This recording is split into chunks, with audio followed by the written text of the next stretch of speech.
Hello, horror lovers. Welcome to our channel. If you enjoy that spine-chilling sensation before bed, you're in the right place. Before we begin, don't forget to subscribe to the channel. This is very important to me. Like the video, and don't forget to comment which city you're watching from. Leave your comment now because you'll probably fall asleep after this story. Your support helps us continue to bring you the best horror stories. Now turn off the lights, lie down, and prepare yourself for a night of nightmares. All because the harsh fluorescent lights of Chicago Memorial Hospital's emergency room buzzed overhead as I trudged through the sliding doors, the crisp autumn air giving way to the familiar antiseptic smell. It was just past 7 p.m., the beginning of another grueling night shift. "Evening, Dr. Reeves," the charge nurse, Melissa, called out as I approached the nurse's station. "We've got a full house tonight." I nodded, suppressing a yawn. "Anything urgent I should know about?" Melissa shook her head, then paused. "Actually, there is one strange case. Room 105. The patient was just brought in, but..." Her hesitation piqued my interest. "But what?"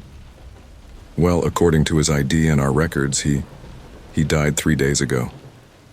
I blinked, certain I had misheard. "I'm sorry, what?" Melissa handed me a patient chart. "See for yourself, Doc." My heart began to race as I stared at the patient information. John Doe, age 42, pronounced dead on October 15th, 3 days ago, from cardiac arrest. Yet here was an admission form dated today, October 18th. "This has to be a mistake," I muttered, flipping through the pages. "A clerical error or..."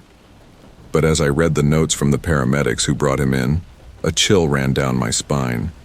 They described finding a man wandering confused in a cemetery, his clothes dirty and torn. When they ran his ID, it came back as belonging to a deceased person.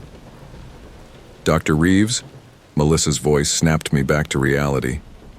"Are you okay? You look pale." I swallowed hard, trying to steady my voice. "I'm fine. I'll go check on this patient now." As I walked towards room 105, the cold, sterile hospital air seemed to grow thicker, suffocating me with each step. My mind raced with possibilities, each more outlandish than the last. A twin brother using a dead sibling's ID? An elaborate hoax? Or something far more sinister? I paused outside the door, my hand hovering over the handle. The rational part of my brain screamed that this was impossible, that dead men don't just wake up and walk out of their graves.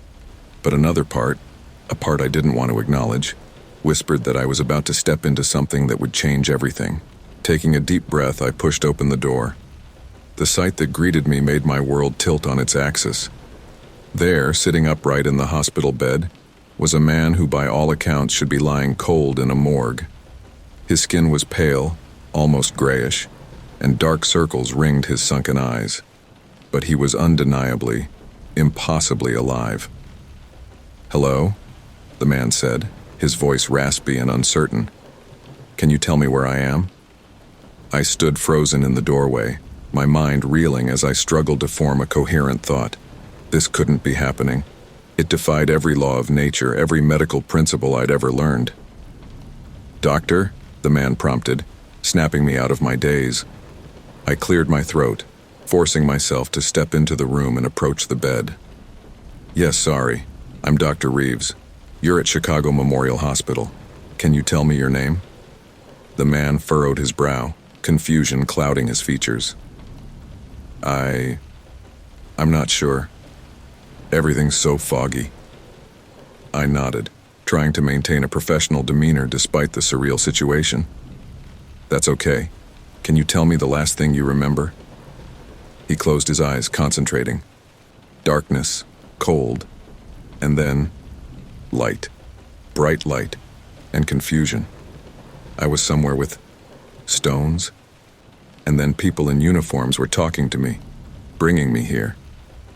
My mind flashed to the paramedics' report about finding him in a cemetery. A chill ran down my spine. "All right, Mr. John," I said, deciding to use the name from his ID for now. "I'm going to examine you, okay?" Let me know if anything hurts or feels uncomfortable. As I began my examination, I couldn't shake the feeling of wrongness that permeated the room. His skin was cool to the touch, his heartbeat slow but steady. His reflexes were sluggish, and his pupils reacted strangely to light. "Doctor," John said suddenly, grabbing my wrist with surprising strength. "What's happening to me? Why can't I remember?" I gently removed his hand, fighting to keep my voice calm. "We're going to figure that out, John. I promise." But even as I said the words, I knew I was out of my depth. This went beyond anything I'd ever encountered in medical school or my years of practice.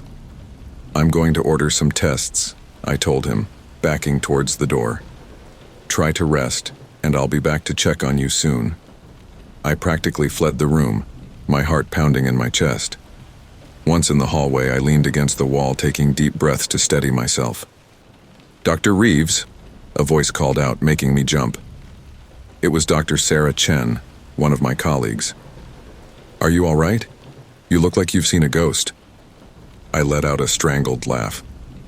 "You have no idea." Sarah frowned, concern etching her features. "What's going on?" I hesitated, knowing how insane it would sound, but I needed to tell someone to confirm I wasn't losing my mind. "Sarah, I need you to come with me. There's a patient, a man who, according to all our records, died 3 days ago. But he's in that room, alive and talking." Sarah's eyes widened. "That's impossible. It must be a mistake in the records." I shook my head vehemently. I thought so too at first. "But Sarah, I swear something is very wrong here. Will you just come look?" She nodded, her scientific curiosity clearly piqued. "All right, let's go." We re-entered the room together, and I saw Sarah's jaw drop as she laid eyes on John. She quickly composed herself, introducing herself to the patient and beginning her own examination. As we worked, exchanging glances filled with disbelief and growing unease, a commotion in the hallway caught our attention. Through the door's window, I saw a group of men in suits talking urgently with the charge nurse. "I'll go see what's happening," I told Sarah, stepping out into the corridor. As I approached the nurse's station, I overheard snippets of conversation that made my blood run cold. "National security matter. Patient must be isolated. No one is to speak of this." One of the men turned, fixing me with a steely gaze. "Are you the attending physician for the patient in 105? I nodded, a sense of dread settling in the pit of my stomach. "Come with us, doctor. We have some questions for you." As they led me away, I glanced back at room 105. Sarah stood in the doorway, her face a mask of confusion and fear. In that moment, I knew with chilling certainty that my life would never be the same again. The door to a small conference room closed behind us with a final-sounding click. As I sank into a chair, surrounded by stern-faced men in dark suits, I couldn't shake the feeling that I had just stepped into a nightmare from which there would be no easy awakening. One of the men, older than the rest with steel-gray hair and piercing blue eyes, leaned forward. "Dr. Reeves, I'm Agent Kaufman. What you've witnessed tonight is a matter of utmost national security. I need you to tell me everything you observed about the patient in room 105, and I mean everything." I took a deep breath, my mind racing. As I began to recount the impossible events of the evening, I realized that this was only the beginning. Whatever dark secret lay behind John Doe's miraculous resurrection, I was now irrevocably entangled in its web. And as the night wore on, with questions multiplying faster than answers, one thought echoed in my mind. In my years as a doctor, I had witnessed both life and death, but never, until now, had I seen the line between them so terrifyingly blurred. The clock on my office wall ticked relentlessly, each second feeling like an eternity as I pored over John Doe's medical records for the 100th time. The harsh glow of my computer screen was the only light in the room, casting eerie shadows as the night deepened. My eyes burned with exhaustion, but sleep was the furthest thing from my mind. "This doesn't make any sense," I muttered to myself, rubbing my temples. The death certificate was there in black and white. John Doe, pronounced dead on October 15th. Cause of death, cardiac arrest. The document bore the signature of Dr. Evelyn Martinez, a respected cardiologist at Chicago Memorial. Yet here I was, 3 days later, with the same man breathing and talking just a few floors below. A soft knock at the door made me jump. "Come in," I called out, quickly minimizing the files on my screen. Dr. Sarah Chen poked her head in, her usually neat ponytail now disheveled. "Hey, Mark, you're still here?" I nodded, gesturing for her to enter. "I could ask you the same thing. It's nearly 3 a.m. Sarah closed the door behind her and sank into the chair across from my desk. I couldn't sleep. Keep thinking about, John Doe, I finished for her. "Yeah, me too." An uncomfortable silence fell between us. After our encounter with the mysterious agents earlier, we'd been warned in no uncertain terms to keep quiet about the patient in room 105. But the weight of the secret was already taking its toll. "Mark," Sarah began hesitantly, "what do you think is really going on here? I mean, people don't just come back from the dead, it's impossible." I leaned back in my chair, choosing my words carefully. "I don't know, Sarah, but whatever it is, it's big. Did you see how quickly those agents swooped in? This goes way beyond a simple medical mystery." Sarah nodded, her brow furrowed. "I've been doing some digging. Quietly, of course, and I think there might be more to this than just John Doe." My interest piqued. "What do you mean?" She glanced nervously at the door before continuing in a whisper. "I overheard 2 nurses talking. Apparently there have been other incidents. Patients with impossible recoveries, people coming in with injuries that should have been fatal but walking out days later like nothing happened." A chill ran down my spine. "Are you saying this has happened before?" Sarah shrugged. "I don't know for sure. It's all rumors and whispers. But Mark, if there's even a chance it's true, then we're sitting on something huge," I finished, my mind reeling with the implications. Just then, my pager buzzed, making us both jump. It was a 911 call to the ER. "I've got to go," I said, standing up. "Sarah, be careful. Whatever's going on, it's clear some powerful people want it kept quiet." She nodded, her face pale in the dim light. "You too, Mark. Watch your back." As I hurried down to the ER, Sarah's words echoed in my head. Had there really been other cases like John Doe? And if so, how long had this been going on right under our noses? The ER was a whirlwind of activity when I arrived. A multi-car pileup on the expressway had brought in a flood of patients. For the next few hours, I lost myself in the familiar rhythm of triage and treatment, grateful for the distraction from the mystery that had been consuming my thoughts. It wasn't until I was finishing up with my last patient, a teenager with a broken arm, that I noticed something odd.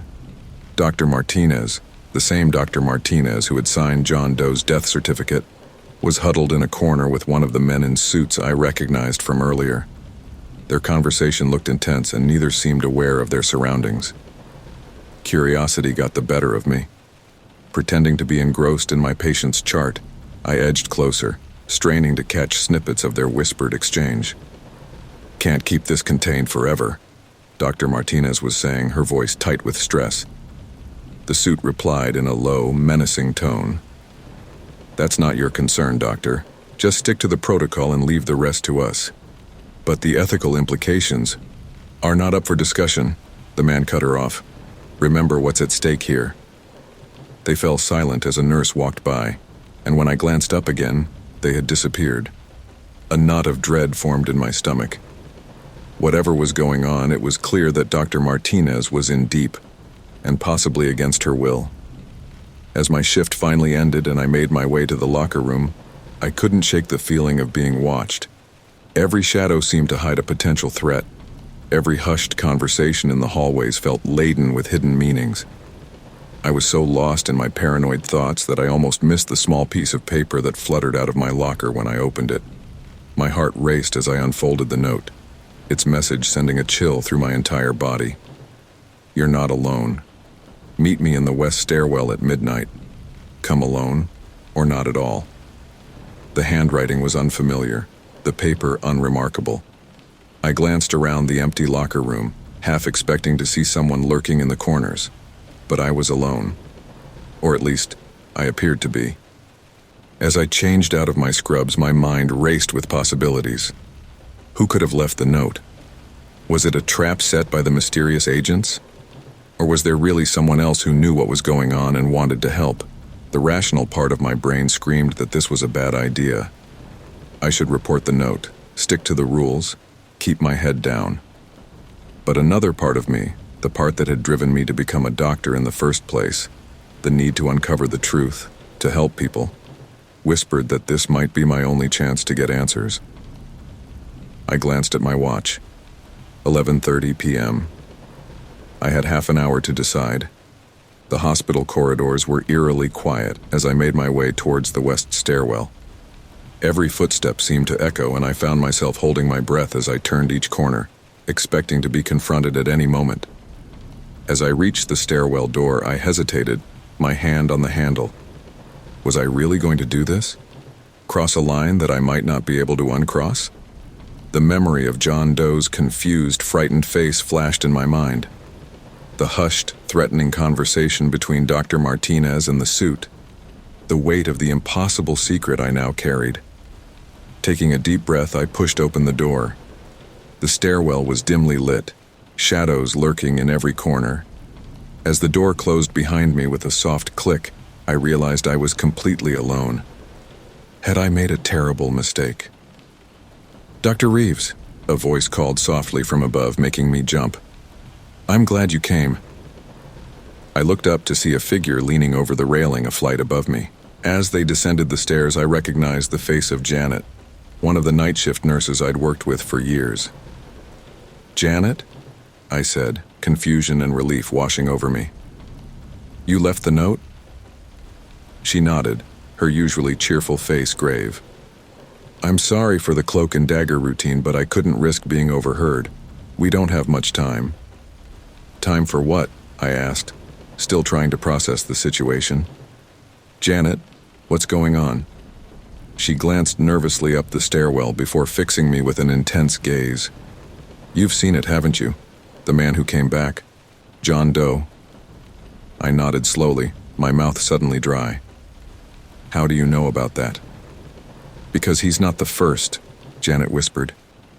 "And if we don't do something, he won't be the last." The weight of her words hit me like a physical blow.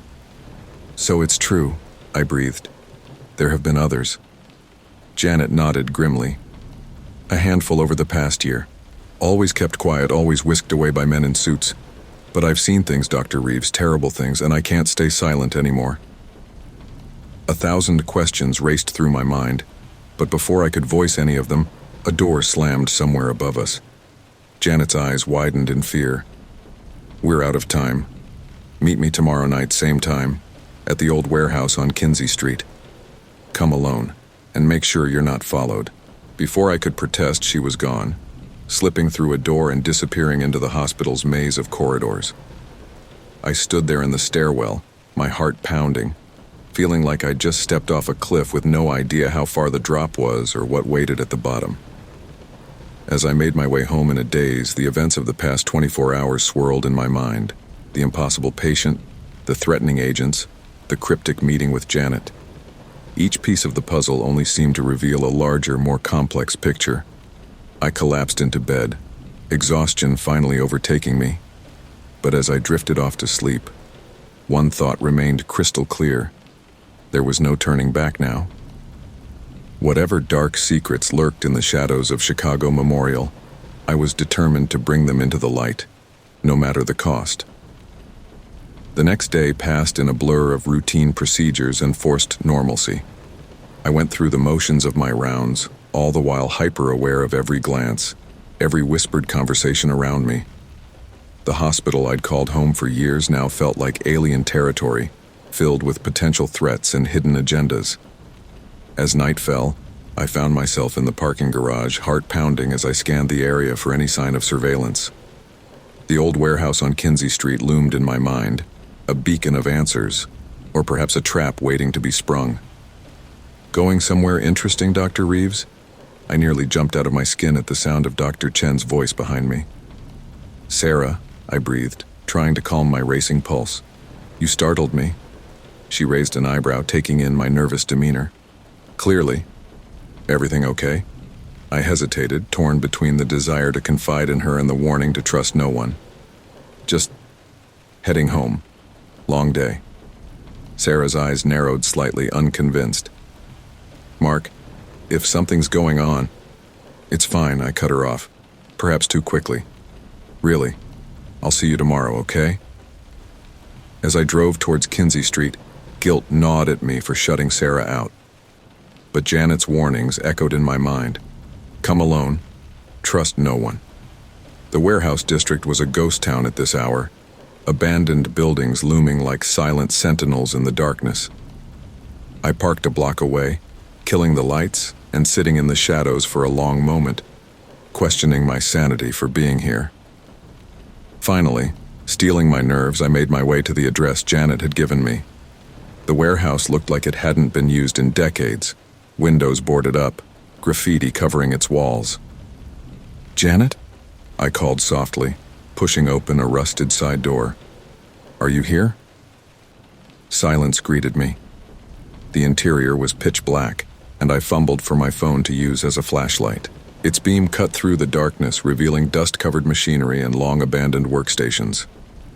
Over here, Dr. Reeves. I whirled around, heart in my throat, to see Janet emerging from behind a stack of crates. She looked even more haggard than the night before, dark circles under her eyes betraying her exhaustion. Thank you for coming, she said, gesturing for me to follow her. We need to move quickly. I don't know how much time we have. Janet, wait, I said, grabbing her arm. I need answers. What exactly is going on here? What have you seen? She sighed heavily, glancing nervously at the door. It's bigger than either of us imagined, Dr. Reeves. The experiments, the cover-ups, it goes all the way to the top. Experiments?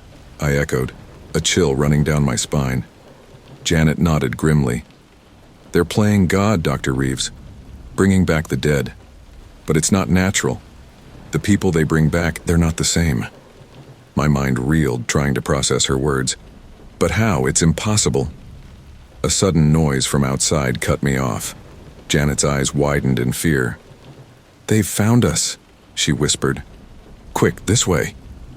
We raced deeper into the warehouse, Janet leading me towards what looked like an old freight elevator. As we ran, I heard voices and footsteps echoing behind us. In here, Janet hissed, yanking open the elevator gate. There's a sub-level. We can lose them there. The ancient mechanism groaned in protest as we descended, the darkness of the warehouse giving way to an even deeper gloom. When the elevator ground to a halt, Janet pulled me into a corridor that smelled of damp and decay. Where are we? I whispered, trying to get my bearings in the pitch-black passageway. Old smuggling tunnels, Janet replied, her voice barely audible. They run all under this part of the city. The hospital's been using them for other purposes. Before I could ask what she meant, a beam of light cut through the darkness behind us. Voices echoed off the stone walls, growing closer. Run, Janet urged, pulling me deeper into the maze of tunnels. We sprinted through the darkness, the sounds of pursuit growing ever closer. My lungs burned, and I lost all sense of direction as we took turn after turn. Suddenly, Janet skidded to a halt, nearly causing me to crash into her. In here, she whispered, pushing open a heavy metal door I hadn't even seen in the gloom. We slipped inside, and I found myself in a room that looked like something out of a nightmare. Harsh fluorescent lights flickered overhead, illuminating rows of metal tables. And on those tables... Oh God, I breathed, bile rising in my throat. Bodies, dozens of them, in various states of decay. Some looked freshly dead, while others, I shuddered, unable to process what I was seeing. What is this place? I managed to choke out. Janet's face was grim. This is where it happens, Dr. Reeves. This is where they bring them back. I moved closer to one of the tables, medical curiosity warring with revulsion. The body on it looked like it had been dead for weeks, and yet I could have sworn I saw the chest move slightly. "It's not just about reviving the recently deceased," Janet explained, her voice hollow. "They're pushing the boundaries, seeing how far they can go, how long after death they can still bring someone back." "But why?" I asked, struggling to comprehend the scale of what I was seeing. "Who's behind this?" Before Janet could answer, the door burst open. Men in hazmat suits poured in, weapons raised. "Don't move," one of them barked. "Hands where we can see them." I raised my hands slowly, mind racing for a way out of this. But as I turned, ready to make a desperate plea or attempt an even more desperate escape, I froze. There, in the doorway, stood a face I recognized. Dr. Evelyn Martinez, the cardiologist who had signed John Doe's death certificate. But the triumphant smirk on her face was a far cry from her usual professional demeanor. "Dr. Reeves," she said, her voice dripping with false concern. "I'm so disappointed to find you here. You were always one of our most promising physicians." "Dr. Martinez," I managed, my mouth dry. What is all this?" She smiled, but it didn't reach her eyes. "This, my dear colleague, is the future of medicine, the conquest of death itself. And you?" Her smile faded, replaced by a cold stare. "Have just made yourself a part of it." "You can't do this," I protested, looking frantically between her and Janet. "It's unethical. It's necessary." Dr. Martinez cut me off. "And it's far too late for your moral objections, I'm afraid. You've seen too much." She nodded to one of the men in hazmat suits who approached me with a syringe. "No," I shouted, trying to back away. But there was nowhere to go. I felt a sharp prick in my neck, and almost immediately the room began to spin. "Don't worry, Dr. Reeves," I heard Dr. Martinez say, her voice seeming to come from very far away. "You'll be joining our little experiment soon enough.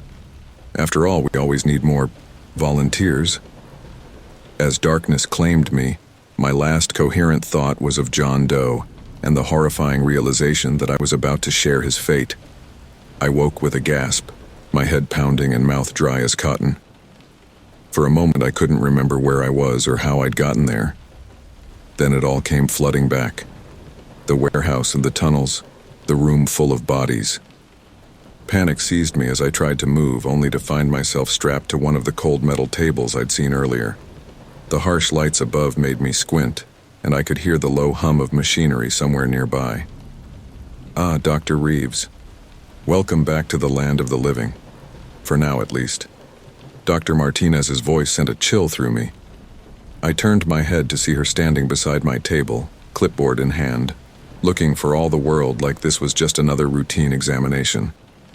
"Why are you doing this?" I croaked, my throat raw. "You took an oath to do no harm." She smiled, but it was a cold, clinical expression. "Oh, Mark, you think so small. We're not harming anyone. We're conquering death itself. Think of the possibilities. No more families torn apart, no more lives cut short." "But at what cost?" I argued, pulling futilely at my restraints. "Those things in the other room, they're not alive. Not really. You're creating monsters." Dr. Martinez's eyes flashed with anger. "They're not monsters. They're miracles. Rough drafts, perhaps, but with each attempt, we get closer to perfection." A thought struck me, filling me with dread. John Doe. He wasn't just some random incident, was he? He was one of your experiments. She nodded, looking pleased. "Very good, Mark.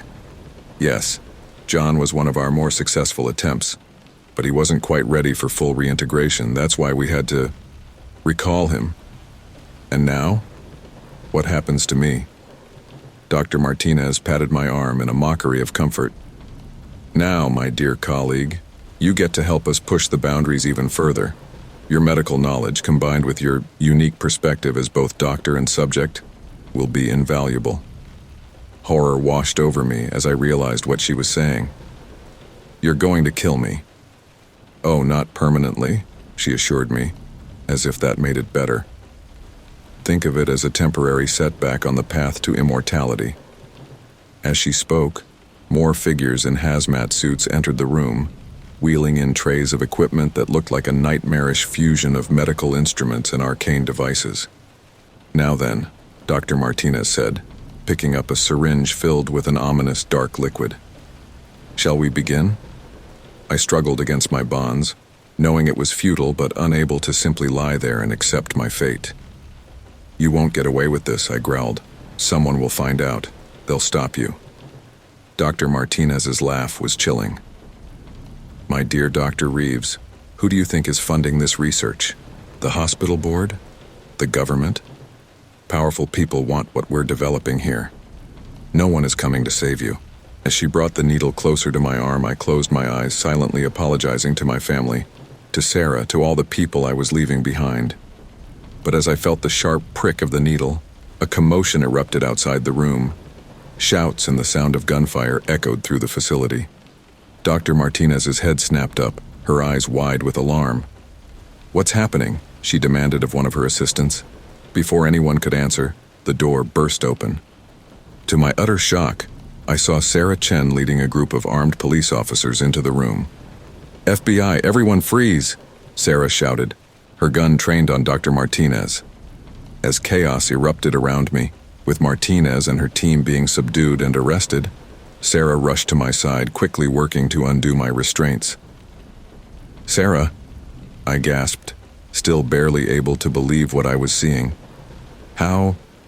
She gave me a grim smile as she helped me sit up. "You really think I bought that lame excuse about just going home? I followed you, saw you meet with Janet. When you both disappeared, I called in every favor I had to mount this raid." Relief and gratitude washed over me, but it was quickly replaced by urgency. "Sarah, you don't understand. This goes deeper than you know. The experiments they're doing here." "I know." She cut me off, her expression haunted. "We found the other rooms. My God, Mark, what have they been doing down here?" As the reality of the situation settled over us, I realized that this was far from over. The nightmare might have been interrupted, but its implications, for medicine, for ethics, for the very nature of life and death, were only beginning to unfold. "Come on," Sarah said, helping me to my feet. "We need to get you out of here. There's going to be a lot of questions, and I have a feeling we've only scratched the surface of this thing."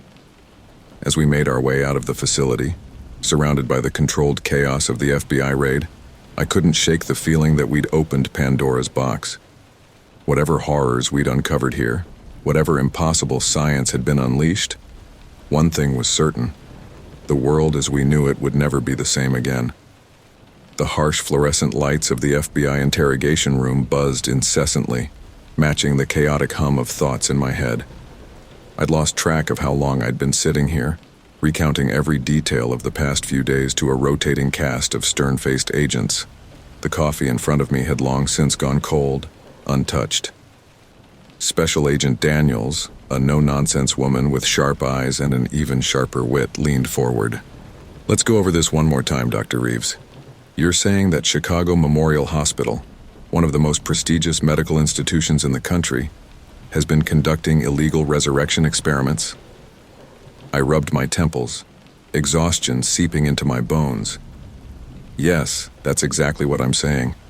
I know how it sounds, but you have proof," Daniels finished, her tone skeptical. "Proof that goes beyond the word of a nurse who's now mysteriously disappeared and your own admittedly drug-influenced experience in an underground lab." My heart sank at the mention of Janet. After the raid, she had vanished without a trace. I couldn't shake the gnawing fear that she'd met a fate worse than arrest. "What about the bodies?" I pressed. "The lab equipment? Dr. Martinez and her team?" Daniels sighed, closing her notebook. "We're still processing the scene, Dr. Reeves. But I'll be frank with you. A lot of what we've found could be explained away as unethical, but not necessarily supernatural medical experiments. Without hard evidence of actual resurrection." The door opened, cutting her off. Sarah Chen entered, looking as exhausted as I felt, but with a glimmer of excitement in her eyes. "Sorry to interrupt," she said, nodding to Agent Daniels, "but there's something you both need to see." Daniels raised an eyebrow but gestured for Sarah to continue. Sarah placed a tablet on the table, pulling up a video. "This is security footage from Chicago Memorial, taken 3 days before John Doe was admitted." My breath caught in my throat as the grainy image showed a body, John Doe's body, being wheeled into a restricted area of the hospital's basement. "Watch," Sarah urged. As we stared at the screen, the impossible happened. The body on the gurney suddenly twitched, then sat bolt upright. Even with the poor quality of the video, the look of terror and confusion on John Doe's face was unmistakable. Agent Daniels leaned back, her composure cracking for the first time. "My God," she breathed. "There's more," Sarah said grimly. "We've identified at least 5 other patients over the past year with similar irregularities in their records. All pronounced dead, all miraculously recovering days later." A heavy silence fell over the room as the implications sank in. Finally, Daniels spoke, her voice tight with controlled emotion. "Dr. Reeves, Dr. Chen, I owe you both an apology. It seems we've only scratched the surface of this situation." Relief washed over me, quickly followed by a renewed sense of urgency. "So what happens now?" Daniels stood, straightening her jacket. "Now we blow this thing wide open. I'm officially bringing you both in as consultants on this case.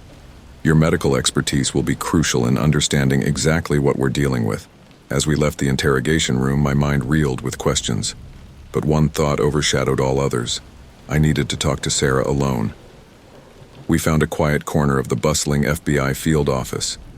Sarah looked at me expectantly, a mix of concern and curiosity in her eyes. "Sarah," I began, my voice low, "I can't thank you enough for what you did. You saved my life. But how did you know? How did you get the FBI involved so quickly?" She hesitated, an unreadable expression crossing her face. I've had suspicions about Chicago Memorial for a while now. Strange cases, inconsistencies in records. When you started acting weird after the John Doe incident, I knew something was up. I've been in contact with the FBI for months, building a case. I felt like I'd been punched in the gut. "Months? Sarah, why didn't you tell me?" "I couldn't be sure who to trust," she said, not meeting my eyes. "And honestly, Mark, I wasn't sure how deep you were involved. I had to be careful." Her words stung, but I couldn't entirely blame her. Hadn't I done the same, keeping her in the dark about my meeting with Janet? "I understand," I said finally. "But from now on, we're in this together. No more secrets." Sarah nodded, relief evident in her posture. "Together," she agreed. As we rejoined the bustling investigation, a new sense of purpose filled me. We had proof now, undeniable evidence that something unprecedented was happening. But with that knowledge came a heavy responsibility. The next few days passed in a blur of activity. Sarah and I worked closely with the FBI team, poring over medical records, analyzing lab reports, and interviewing shell-shocked hospital staff. It was during one of these interviews that we got our next big break. Dr. Evelyn Martinez, facing a mountain of evidence against her, finally cracked under interrogation. I watched from behind the two-way mirror as Martinez, once so poised and confident, crumbled before Agent Daniels. "You don't understand," Martinez sobbed, her carefully cultivated image of a respected physician in tatters. "We were trying to save lives." "By playing God?" Daniels countered. "By bringing back the dead against all laws of nature?" Martinez laughed bitterly. "Nature? We've been defying nature for centuries. Every time we cure a disease, every time we restart a stopped heart, that's defying nature. We just took it further." "How?" I couldn't help but ask, even though I knew she couldn't hear me through the glass. "How is this possible?" As if she'd heard my unspoken question, Martinez continued. "It started as a government project. Top secret, of course. They called it Project Lazarus. The goal was to bring back soldiers who died in the field, give them a second chance to complete their missions. Sarah and I exchanged shocked glances. This was bigger than we'd imagined. But it didn't work, did it? Daniels pressed. Martinez shook her head. Not at first. The subjects we brought back, they weren't the same. Physically, yes, but mentally. They were shells of their former selves. No memories, no personality, just empty. A chill ran down my spine as I remembered John Doe's confused, vacant expression. So what changed? Daniels asked. We refined the process, Martinez explained, a hint of her former pride creeping into her voice. Found a way to preserve the neural pathways, the essence of what makes a person who they are. It's not perfect yet, but we're close. So close to true resurrection. As Martinez continued to spill the project's secrets, I felt a tap on my shoulder. Agent Daniels had entered the observation room, her face grim. Dr. Reeves, Dr. Chen, we need you to come with us, now. What's going on? Sarah asked as we hurried down the hallway. Daniels's response sent a jolt of fear through me. We've got reports of multiple John Does showing up at hospitals across the city. People who were pronounced dead days or even weeks ago, suddenly alive and walking around. Whatever this Project Lazarus is, it's not contained anymore. As we rushed to deal with this new crisis, my mind raced with the implications. We'd opened Pandora's box, and now the lines between life and death were blurring on a scale we'd never imagined possible. Sarah grabbed my arm, her eyes wide with a mixture of fear and excitement. Mark, do you realize what this means? Everything we know about life, death, the very nature of consciousness, it's all being challenged. We're standing on the brink of a new era in human history. I nodded, feeling the weight of responsibility settle on my shoulders. And it's up to us to make sure it doesn't become a nightmare. As we stepped out into the Chicago night, sirens wailing in the distance and reports of the resurrected flooding in from all corners of the city, I knew our work was just beginning. The boundary between life and death had been irrevocably breached, and the world would never be the same again. Where do we start? Sarah asked, her voice steady despite the chaos unfolding around us. I took a deep breath, steeling myself for the challenges ahead. We start by remembering our oath. First, do no harm. Whatever happens next, whatever miracles or horrors this technology brings, we need to make sure we don't lose our humanity in the process.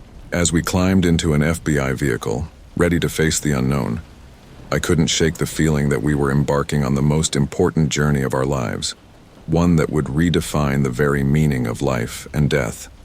The city was in chaos. Reports of the resurrected were flooding in from every district, overwhelming hospitals, law enforcement, and emergency services. As our convoy of FBI vehicles sped through the streets, I could see the panic on the faces of people we passed. Some were fleeing, others were gathered in stunned groups staring at their phones or up at the news helicopters circling overhead. We're approaching Chicago General, Agent Daniels announced from the front seat. Dr. Reeves, Dr. Chen, I need you to take the lead on this. Your medical expertise is crucial here. I exchanged a glance with Sarah, seeing my own mix of fear and determination reflected in her eyes. We'd been thrust into a situation beyond anything we'd ever trained for, but we had a duty to help however we could. As we pulled up to the hospital, the scene that greeted us was one of utter bedlam.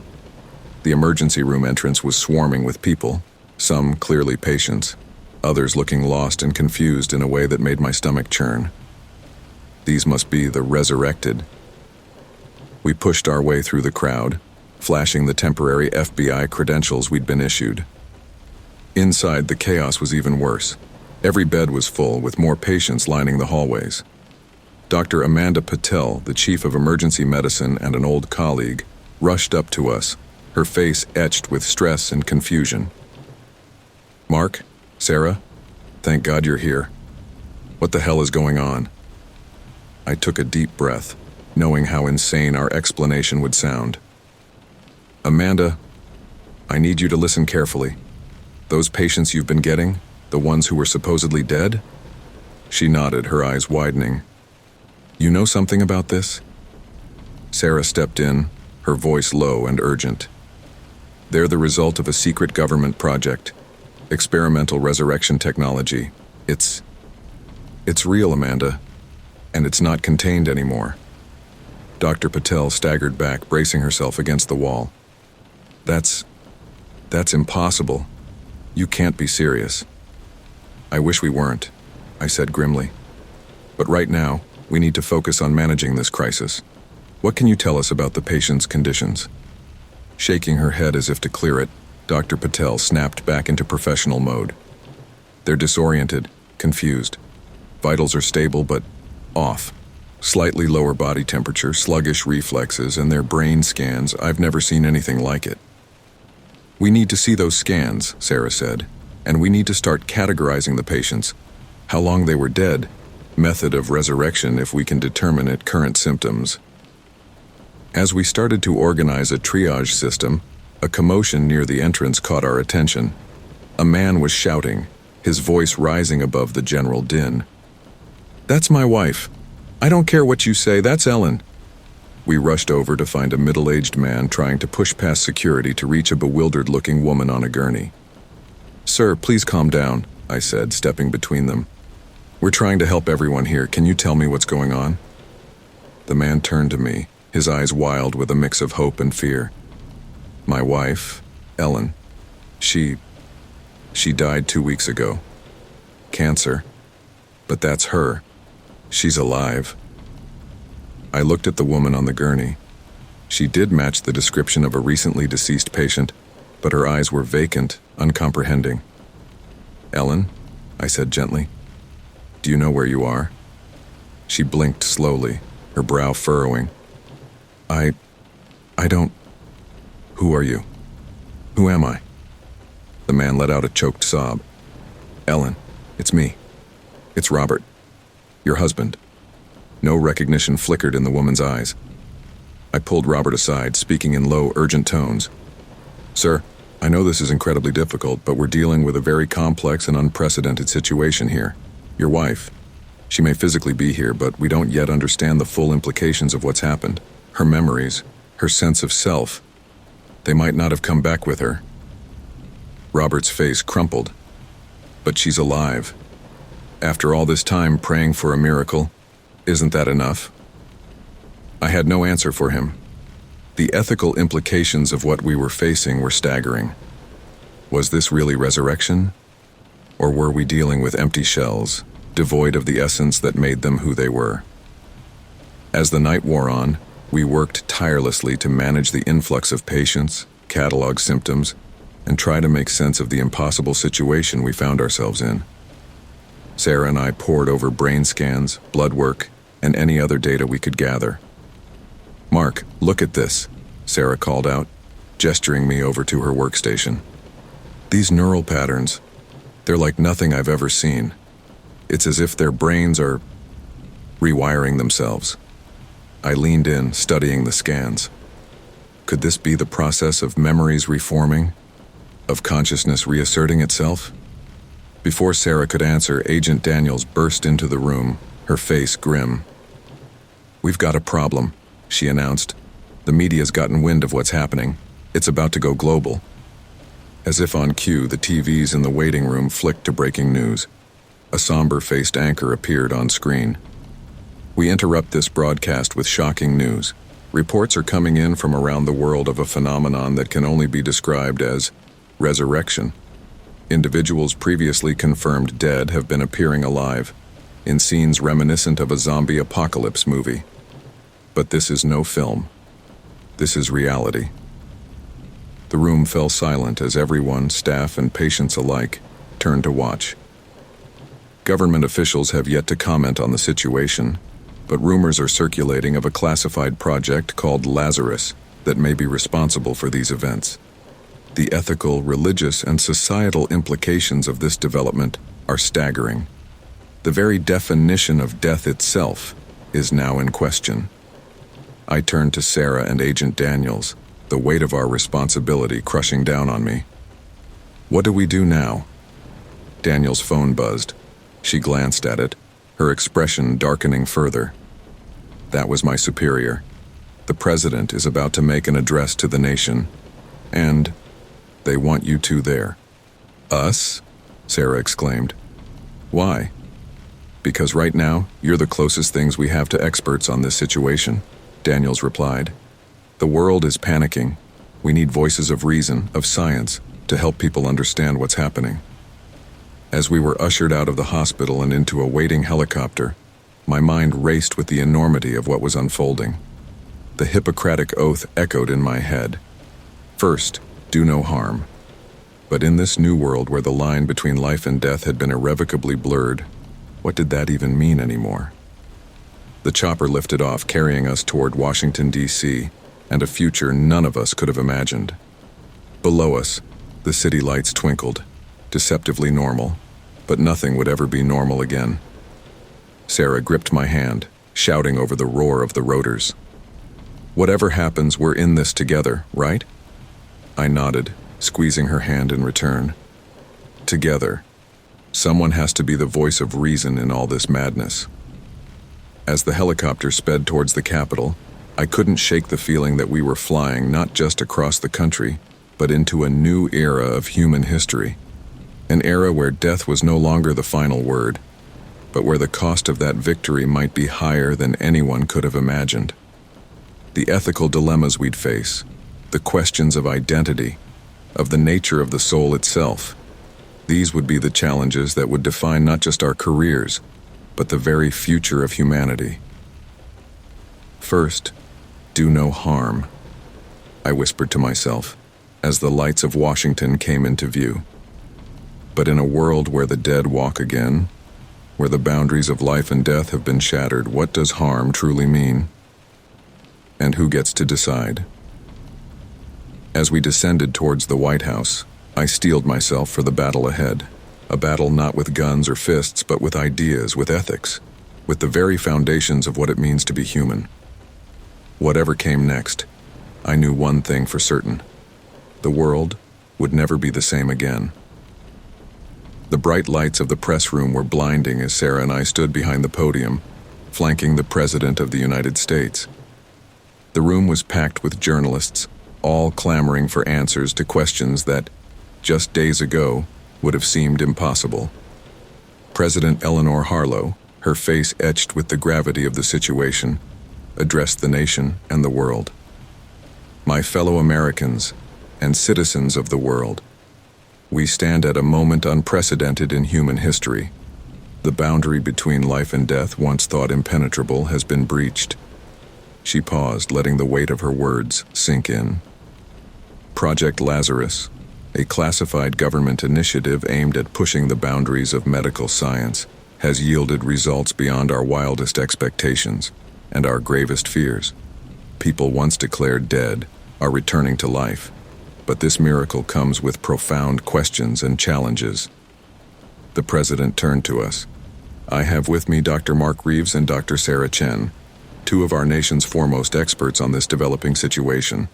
They will help explain what we know so far and answer your questions. As we stepped up to the microphone, the room erupted in a cacophony of shouted questions. I raised my hands, calling for quiet. Please, I began, my voice shakier than I'd like. We understand you all have many questions.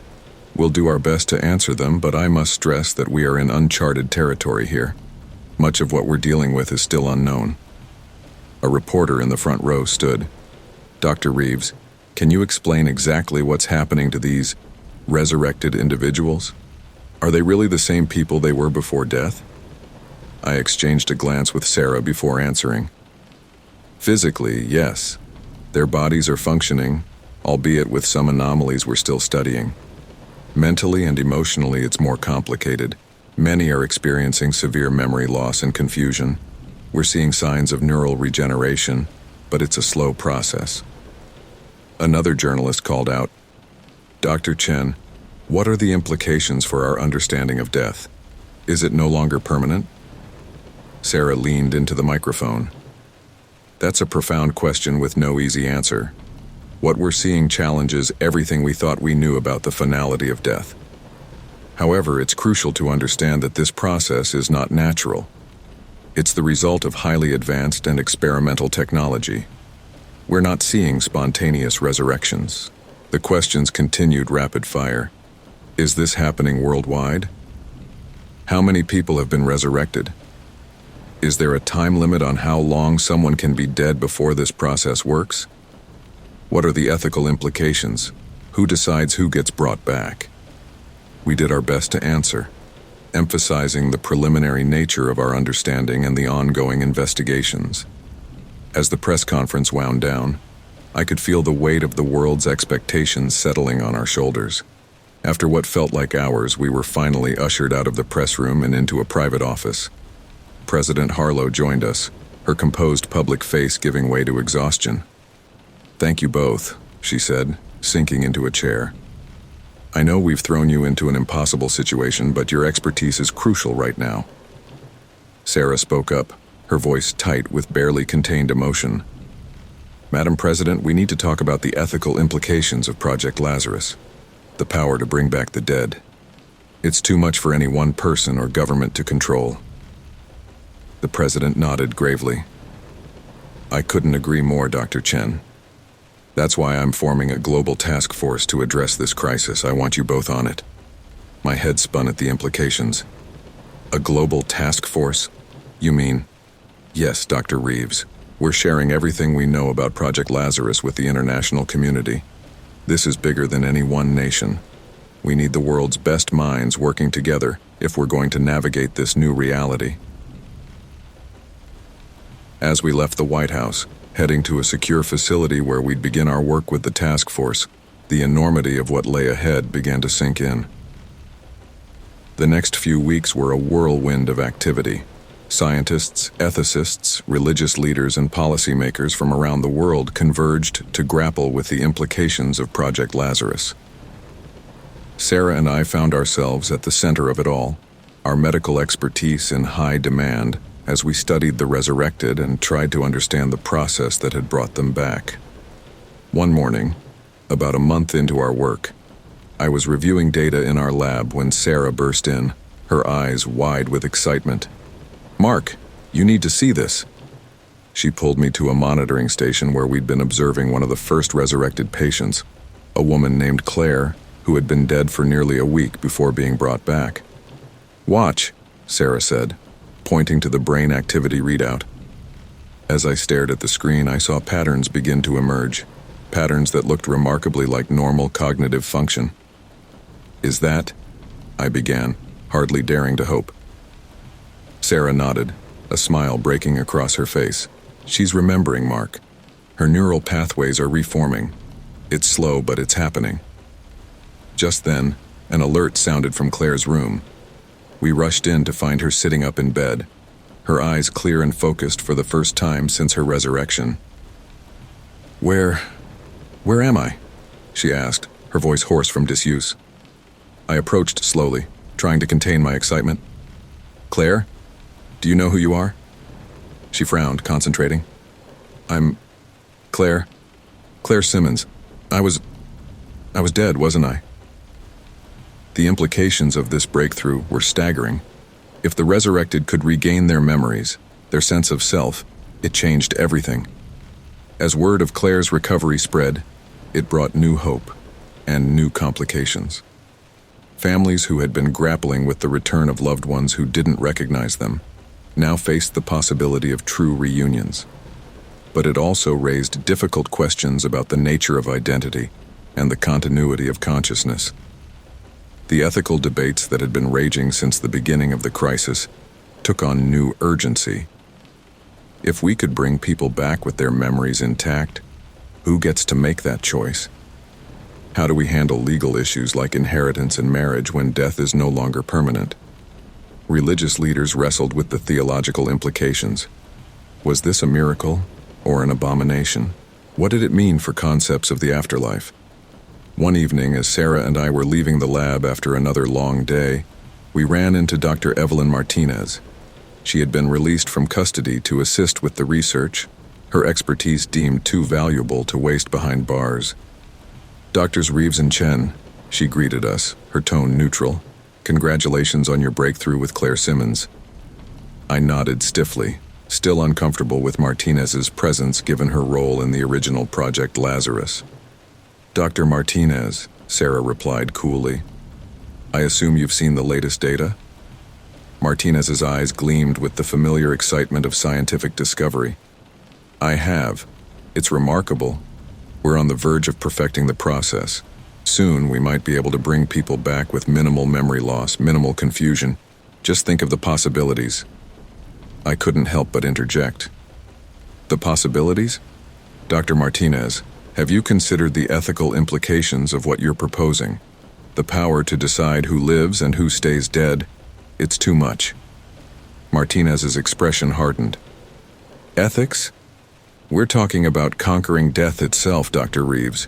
Isn't that the ultimate ethical goal of medicine? Sarah stepped between us, her voice firm. The goal of medicine is to alleviate suffering and preserve life, Dr. Martinez. Not to play God. What you're proposing, it could tear society apart. As we walked away, leaving a fuming Martinez behind, I couldn't shake the feeling that we were standing on the precipice of something monumental. The power to resurrect the dead was no longer just a possibility. It was becoming a reality. But with that power came responsibility beyond anything we'd ever faced. What do we do now? I asked Sarah as we stepped out into the cool night air. She was quiet for a moment, her face thoughtful. We keep working. We keep studying. And we make damn sure that whatever happens next, we do it with our ethics intact. I nodded, feeling the weight of our responsibility more keenly than ever. As we walked towards our car, the city lights twinkling around us, I couldn't help but wonder what the world would look like in a year, in 5 years, in a decade. The boundary between life and death had been irrevocably blurred, and we were the ones tasked with redrawing the lines. It was a daunting task, but as I looked at Sarah, saw the determination in her eyes, I knew we were up for the challenge. Whatever came next, we would face it together, armed with science, guided by ethics, and driven by the fundamental desire to do what's best for humanity. Even if that meant redefining what it means to be human in the first place. 6 months had passed since the world learned about Project Lazarus, and society was still reeling from the implications. The Global Task Force had made significant strides in understanding and refining the resurrection process, but for every answer we uncovered, a dozen new questions arose. I stood at the window of our new research facility, a state-of-the-art complex built specifically for studying the Lazarus effect, as the media had dubbed it. The sprawling campus was a far cry from the clandestine underground labs where this all began. Sarah's reflection appeared beside mine in the glass. Penny for your thoughts, Mark? I turned to face her, noting the dark circles under her eyes that matched my own.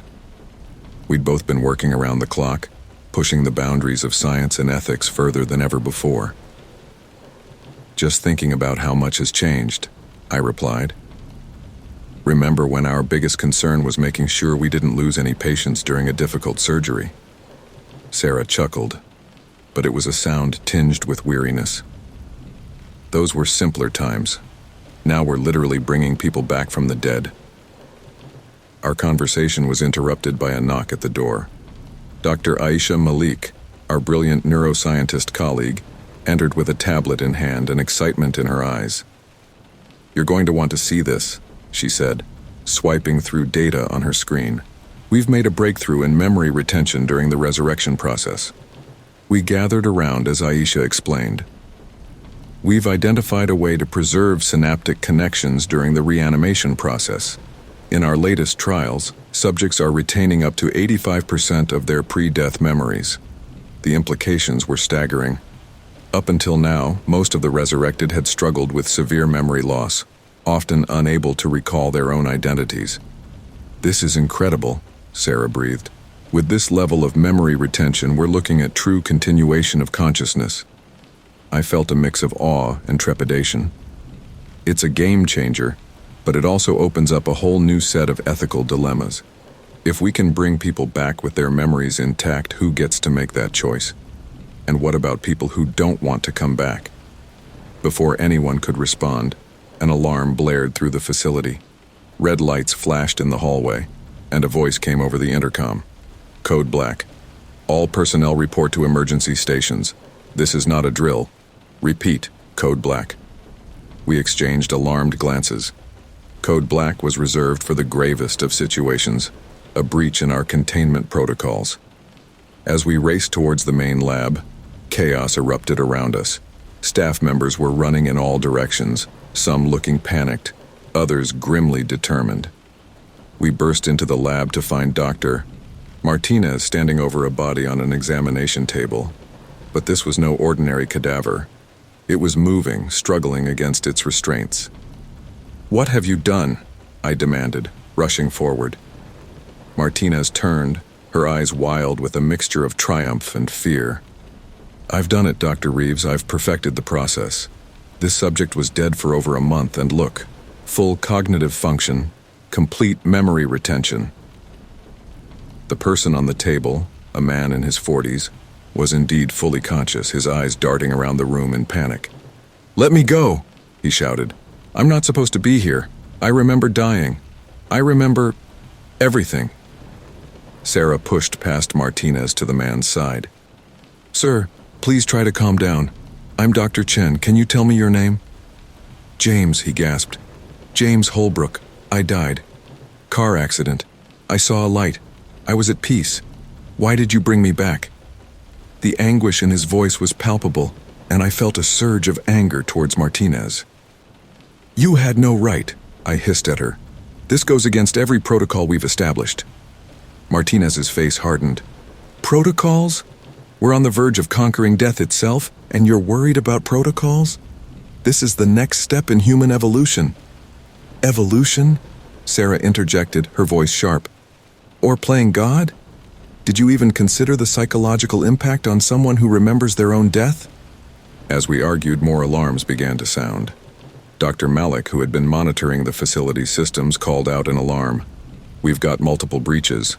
Somehow the Lazarus effect is spreading through the ventilation system. We're getting reports of spontaneous resurrections in the morgue." The bottom dropped out of my stomach.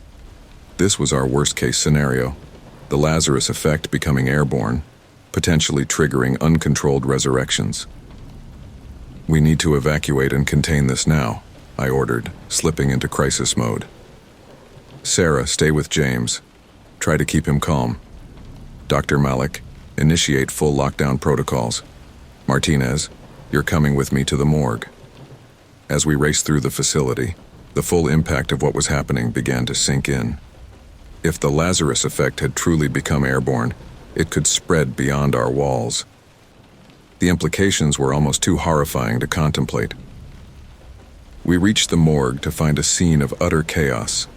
Bodies were rising from their slabs, some confused and frightened, others aggressive. The morgue attendants were overwhelmed, trying desperately to maintain some semblance of control. "This is impossible," Martinez whispered, the arrogance gone from her voice, replaced by fear. "The process requires specific conditions, precise application of the serum. It can't just happen spontaneously." I grabbed a nearby fire extinguisher, using it to hold back a particularly aggressive reanimated corpse. "Well, it is happening. Your perfect process has just triggered a potential apocalypse." As we fought to contain the situation, my mind raced with the potential consequences. If this spread beyond the facility, if it reached populated areas, the world as we knew it would cease to exist. Hours passed in a blur of activity. We managed to secure the morgue, but reports kept coming in of resurrections throughout the facility. The containment protocols were holding for now, but for how long? Finally, as dawn broke, we regrouped in the main lab. Sarah looked exhausted, but determined. Dr. Malik was furiously analyzing data, and Martinez sat in a corner, shell-shocked. "What's our status?" I asked, dreading the answer. Dr. Malik looked up from her computer. "We've contained the spread within the facility, but..." "Mark, Sarah, the readings I'm getting. The Lazarus effect has mutated. It's becoming more stable, more transmissible." Sarah's eyes widened in realization. "If it gets out, then death as we know it ceases to exist," I finished grimly. The weight of our situation settled over the room. We had set out to conquer death, to alleviate the suffering of loss. Instead, We may have doomed humanity to an existence where death was no longer an escape, where the natural order of life was permanently disrupted. Martinez spoke up, her voice barely above a whisper. What have we done? I looked around at my colleagues, seeing the same mix of fear and determination in their eyes that I felt. We've opened Pandora's box, I said, and now it's up to us to find a way to close it, or to help humanity adapt to a world where death is no longer the end. As the sun rose on a new day, we faced a future more uncertain than ever before. The Lazarus effect was out of our control, evolving in ways we never anticipated. Our challenge now was not just scientific or ethical, but existential. Could humanity survive in a world without true death? And if not, could we find a way to undo what we had done? As we set to work, I couldn't shake the feeling that the hardest part of our journey was just beginning. The boundary between life and death hadn't just been blurred, it had been erased. And in doing so, we may have fundamentally altered the very nature of human existence. Whatever came next, one thing was certain. The world would never be the same again. The world outside our facility was blissfully unaware of the crisis unfolding within our walls. As we worked tirelessly to contain the airborne Lazarus effect, news channels continued to debate the ethics of controlled resurrection. If only they knew how quickly the situation had spiraled beyond our control. I stood in the decontamination chamber, watching through the reinforced glass as another wave of the formerly deceased were processed. Some were calm, others panicked, but all shared the same haunted look in their eyes. The look of those who had glimpsed what lay beyond and been yanked back. Sarah appeared beside me, her hazmat suit creaking as she moved. Mark, we need to talk about containment. Dr. Malik's latest models suggest we have less than 48 hours before the effect breaches our safeguards. I nodded grimly. We need to inform the task force. This is bigger than us now. As we made our way to the communications center, alarms blared again, another breach in one of the lower levels. This had become our new normal over the past week. Dr. Martinez intercepted us in the hallway, her face etched with a mixture of guilt and determination. Dr. Reeves, Dr. Chen, I think I found a way to neutralize the airborne effect. Despite everything, I felt a glimmer of hope. You have? How? It's a counteragent, Martinez explained quickly. It doesn't reverse the resurrections that have already occurred, but it should stop the spread and prevent new spontaneous reanimations. Sarah's eyes narrowed with suspicion. And the side effects? Martinez hesitated. It terminates the reanimation process, permanently. The implication hung heavy in the air. This counteragent wouldn't just stop new resurrections, it would end the ones already in progress. We'd be killing the resurrected. Again. Before we could discuss further, Dr. Malik's voice came over the intercom, panic evident in her tone. Emergency in Lab 3. The containment field is failing. We sprinted towards Lab 3, our ethical debate momentarily forgotten in the face of immediate crisis. As we burst through the doors, we were met with a scene of chaos. The airborne Lazarus effect had eaten through the containment field like acid through metal. Resurrected subjects were pouring out, their numbers growing as they came into contact with the recently deceased in the morgue next door. "Seal the level," I shouted, knowing even as I said it that it might be too late.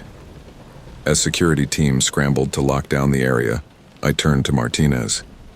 "Your counter-agent, how quickly can you produce it?" She swallowed hard. "I have a small batch ready for testing, but to produce enough to neutralize the entire facility, maybe 12 hours? Sarah grabbed my arm, her voice urgent. "Mark, we don't have 12 hours. If this breaks containment—" I nodded, the weight of the decision pressing down on me. "Do it," I told Martinez. "Start production immediately. And prepare the test batch for deployment here." As Martinez hurried off, Sarah pulled me aside. "Mark, are you sure about this? We're talking about ending lives we brought back." I ran a hand through my hair, feeling the crushing weight of responsibility. "What choice do we have, Sarah?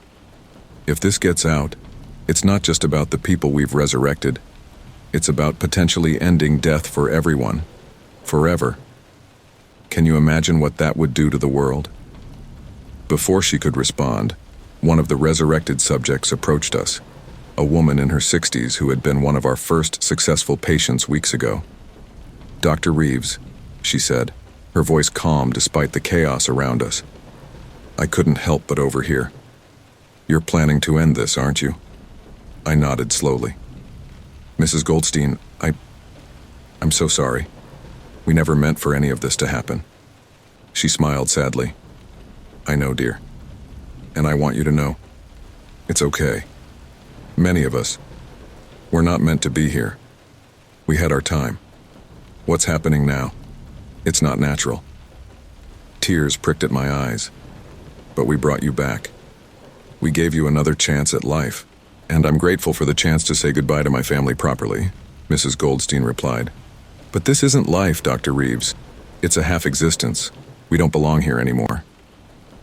As she walked away to help calm some of the more agitated resurrected, I felt a resolve settle over me. We had started this, and now we had to end it, whatever the cost. The next few hours were a blur of activity. Martinez worked feverishly to produce the counteragent while the rest of us fought to maintain what little control we had left over the facility. The number of resurrected continued to grow, and with each new reanimation, the strain on our resources increased. Finally, Martinez returned, a canister of pale blue liquid in her hands. "It's ready," she announced, her voice hoarse from exhaustion. I took the canister, its weight feeling far greater than its physical mass. "How do we deploy it?"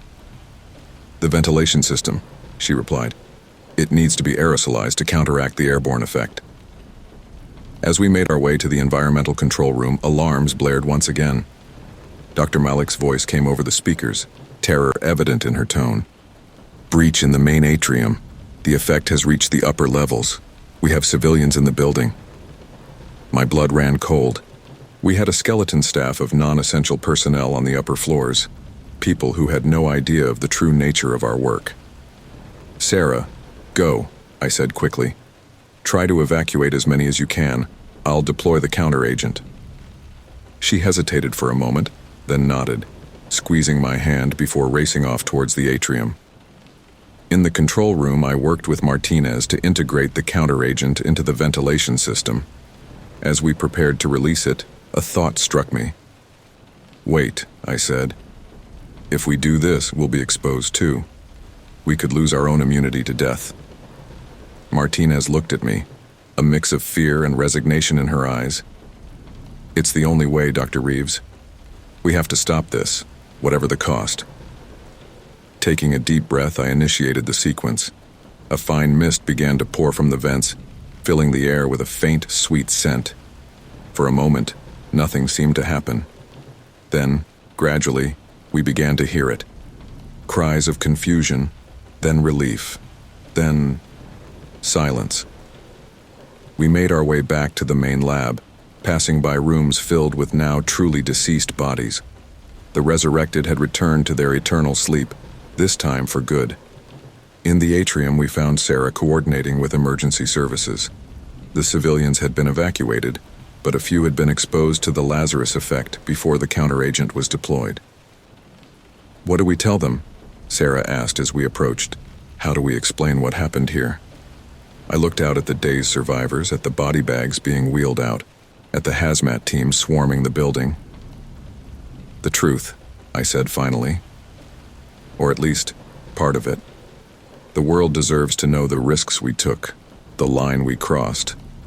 Maybe then, we can start to have a real conversation about the ethics of what we've done." As dawn broke over the facility, casting long shadows across the remnants of our grand experiment, I couldn't help but feel a mix of relief and profound sadness. We had conquered death, only to realize that it was an essential part of the human experience. Sarah came to stand beside me, watching as the last of the bodies were removed. "What now?" she asked softly. I took her hand, drawing strength from her presence. "Now, we face the consequences of our actions. We tell the world what happened here, and we work to ensure nothing like this ever happens again." As we prepared to face the media storm that would inevitably follow, I realized that our journey was far from over. We had glimpsed a world without death, and the knowledge we had gained would shape the future of humanity for generations to come.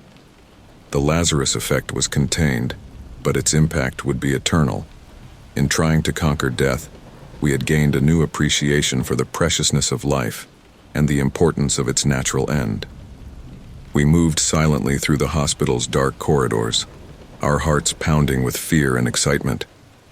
The sterile smell of disinfectant, once so familiar, now felt suffocating. I led our small group of 5 patients, each of us resurrected and desperate for freedom. "Dr. Reeves," whispered Sarah, a former cancer patient, "are you sure about this? What if we're caught?" I turned to face her, seeing the fear in her unnaturally bright eyes. "We don't have a choice, Sarah. It's now or never." Tom, an ex-military man who had been brought back after a fatal combat injury, nodded grimly. "She's right. We either make it out tonight, or we become permanent lab rats." We crept forward, the dim emergency lights casting long shadows. Every footstep echoed in my ears, and I flinched at the slightest noise. As we approached the security checkpoint, I held up a hand, signaling the others to stop. "Remember the plan," I breathed. "Tom, you're up." Tom squared his shoulders and strode purposefully towards the 2 guards. I watched, my heart in my throat, as he engaged them in conversation. From this distance I couldn't make out the words, but I saw the guards relax slightly. That was our cue. "Now!" I hissed. We burst into action. Sarah and I flanked one guard while Lisa and Michael, 2 other resurrected patients, took on the other. The element of surprise was on our side, and within moments we had overpowered them. Tom quickly bound and gagged the unconscious guards, his military training evident in his efficient movements. "Nice work, everyone," I said, trying to keep my voice steady. "Let's move." We raced through the checkpoint, our footsteps echoing loudly in the empty hallway. The exit was just ahead, a glowing beacon of hope in the darkness.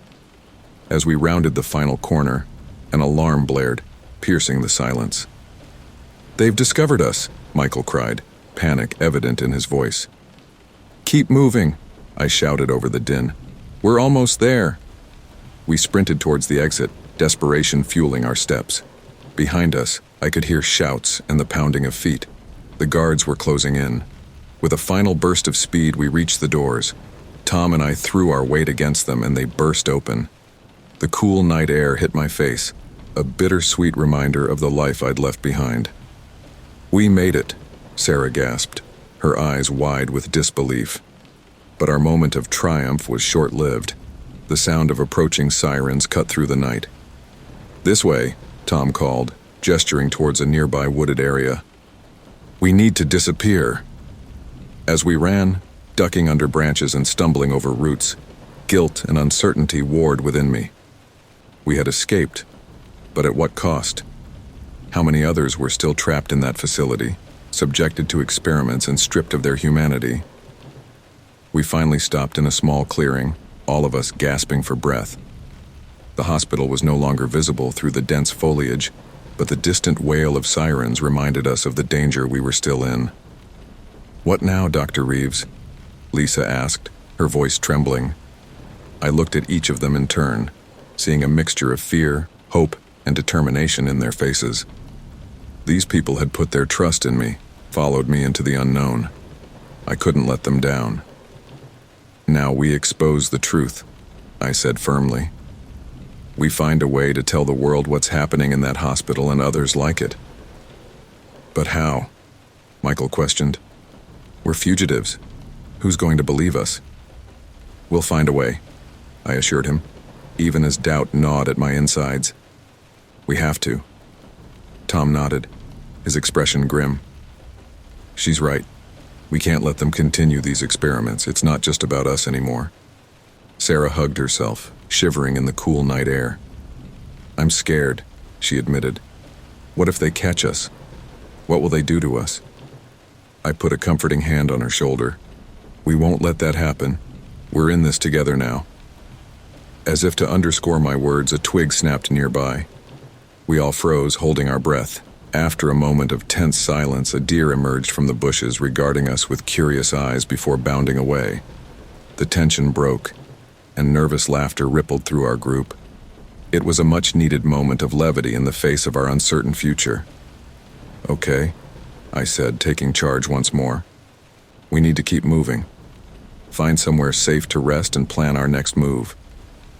As we prepared to set off again, determination steeled my resolve. We had taken the first step towards freedom, but our journey was far from over. We had a responsibility now, not just to ourselves, but to all those still trapped in the facility and others like it across the country. "Before we go," I said, gathering them close, "I want you all to understand something. What we're about to do won't be easy. We'll be hunted, we'll be afraid, and there will be times when we'll want to give up. But what's happening in that hospital, what was done to us, it's wrong, and we might be the only ones who can stop it." Tom's jaw clenched as he nodded. "I'm with you, Doc, all the way." "Me too," Sarah said, her voice stronger now. "They can't be allowed to keep doing this." Lisa and Michael voiced their agreement as well, and I felt a surge of pride in our makeshift team. "Then let's make a pact," I said, holding out my hand. "Right here, right now, we vow to expose the truth and save those still trapped, no matter what it takes." One by one, they placed their hands on mine.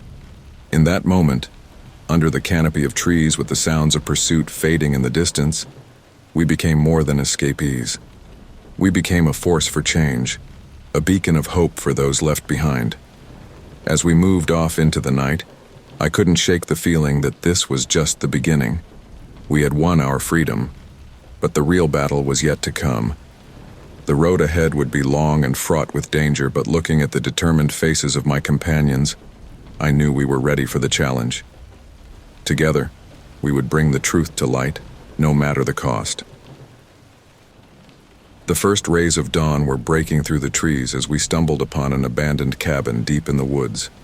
Exhaustion weighed heavily on us, our bodies and minds pushed to their limits after hours of constant movement. "We should rest here," I suggested, my voice hoarse from fatigue, "at least for a few hours." Tom, ever vigilant, did a quick sweep of the perimeter before nodding his approval. "Looks secure enough, but we'll need to set up a watch rotation." As we filed into the musty interior of the cabin, I couldn't help but reflect on how drastically our lives had changed in just a matter of hours. We were fugitives now, running from a truth too terrible for the world to comprehend. Sarah collapsed onto a threadbare couch, dust billowing around her. "I never thought I'd say this, but I miss my hospital bed," she said with a weak laugh.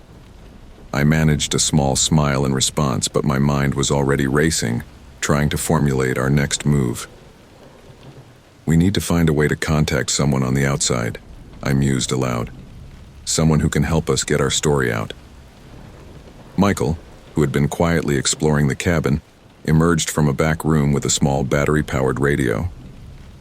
"Maybe this could help," he offered. Hope surged through me as I took the device. It was old, but it seemed to be in working condition. I turned it on, keeping the volume low, and began to scan through the frequencies. As we huddled around the radio, listening for any news about our escape, the reality of our situation began to sink in. We were cut off from the world, with no resources and no allies. The weight of our mission felt crushing. Suddenly, a familiar voice crackled through the static, making my blood run cold.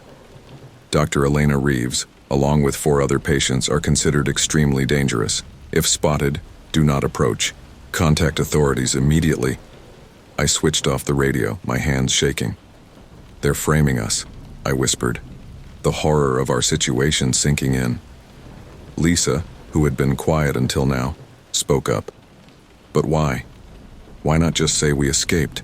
"Because they can't risk anyone believing us if we manage to tell our story," Tom answered grimly. "By painting us as dangerous, they're discrediting us before we can even speak." The cabin fell into a heavy silence as we all grappled with this new development. My mind raced, trying to find a solution, a way out of this nightmare. "We need to split up," I finally said, the words tasting bitter in my mouth. "What? No!" Sarah exclaimed, fear evident in her eyes. "We're safer together." I shook my head, hating myself for what I was about to propose. "We're too conspicuous as a group. If we split up, we have a better chance of avoiding detection and finding help." Tom nodded slowly, understanding dawning on his face. "She's right. We need to divide and conquer." Over the next hour, we formulated a plan. We would separate into 3 groups. Tom and Lisa would head north, Michael and Sarah would go east, and I would travel south alone. Our goal was to find allies, gather evidence, and eventually reunite to expose the truth. As we prepared to part ways, I couldn't shake the feeling that I might never see these people again. These strangers who had become my companions in this surreal journey. "Remember," I said, looking each of them in the eye, "trust no one. Use the burner phones only in absolute emergencies, and no matter what happens, don't let them take you alive." With heavy hearts and tearful goodbyes, we set off in our separate directions. I watched as my friends disappeared into the forest, praying that this wasn't the last time I'd see them. Days blurred together as I made my way south, sticking to back roads and wilderness areas. I scavenged for food, slept in abandoned buildings, and constantly looked over my shoulder. The life of a fugitive was grueling, but the alternative was unthinkable. It was on the 5th day of my solitary journey that I finally found an opportunity to check the news. In a small diner on the outskirts of a rural town, I sat in a corner booth, nursing a cup of coffee and watching the television mounted on the wall. My heart nearly stopped when I saw my own face flash across the screen. The news anchor's words hit me like a physical blow. "Tragic news today as Dr. Elena Reeves, the physician at the center of a recent patient escape, was found dead in what authorities are calling an apparent suicide." The mug slipped from my numb fingers, shattering on the floor. The other patrons turned to look at me, but I barely noticed. My mind was reeling, struggling to process what I'd just heard. I was dead, or rather, the world believed I was dead. As I stumbled out of the diner, my thoughts were a chaotic mess. Part of me was relieved. If the authorities believed I was dead, they'd stop looking for me. But another part was devastated. My family, my friends, everyone I'd ever known now believed I was gone. I found myself in a small park, collapsing onto a bench as the full weight of my situation crashed down on me. Tears streamed down my face as I watched families enjoying the sunny day, oblivious to the nightmare that had become my reality. A young woman pushing a stroller paused near my bench, concern etched on her face.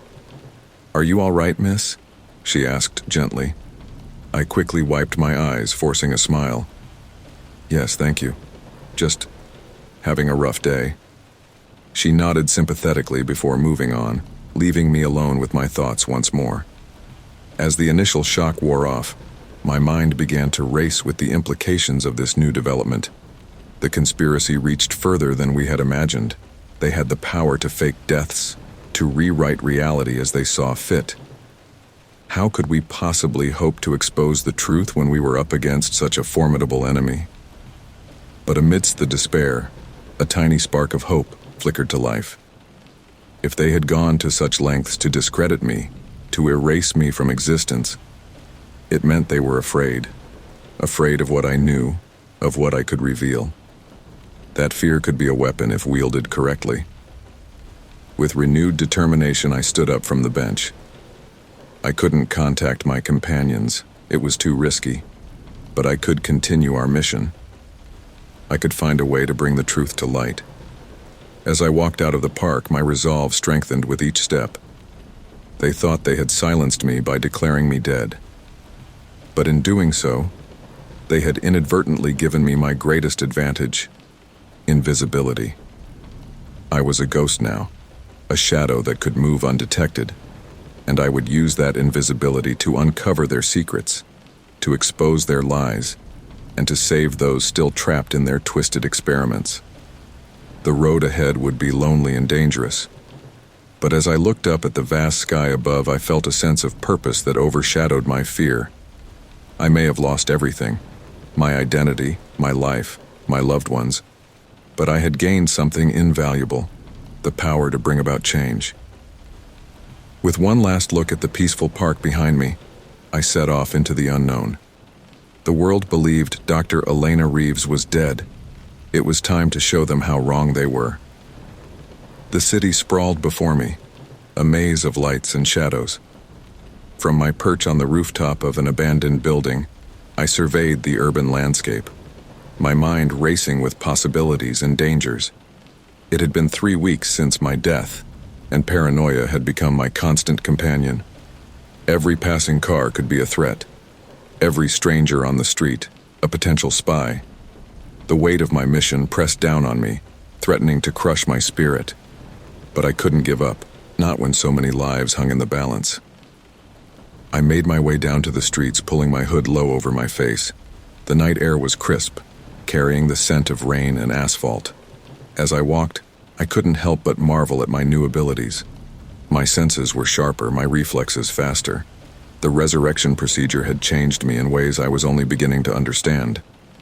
A group of rowdy teenagers passed by, their laughter echoing off the buildings.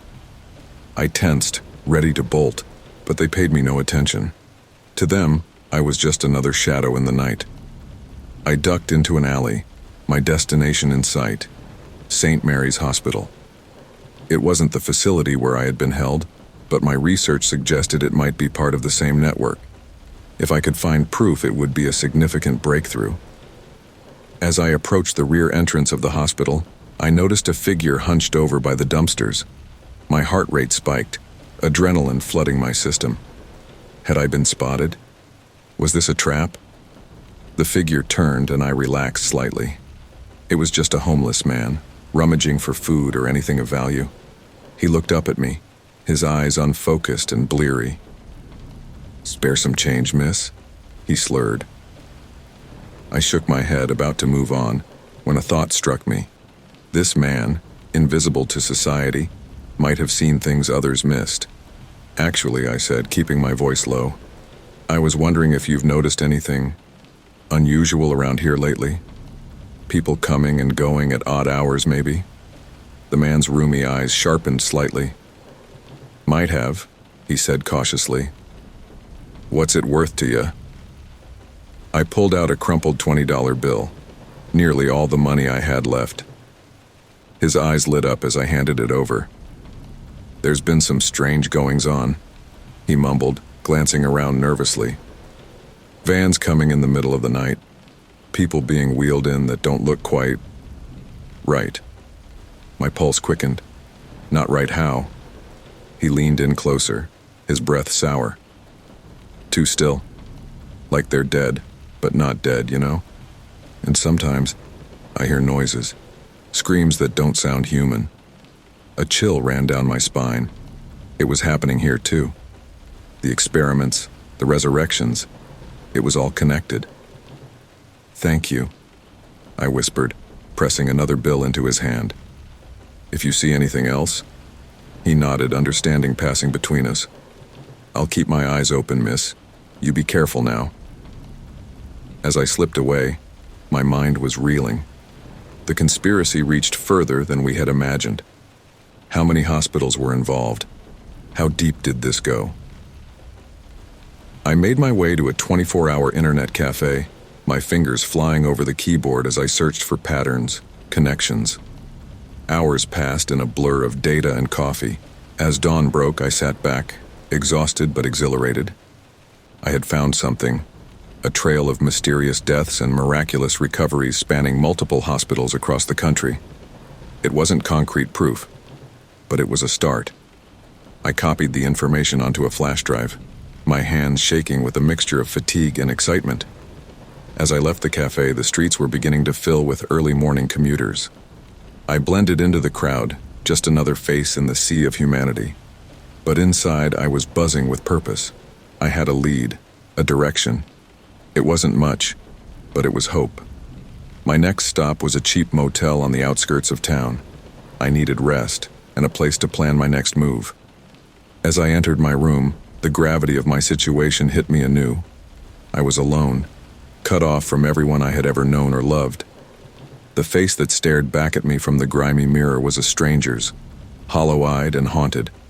I sank onto the bed, my body aching with exhaustion. But even as my eyes closed, my mind raced with possibilities.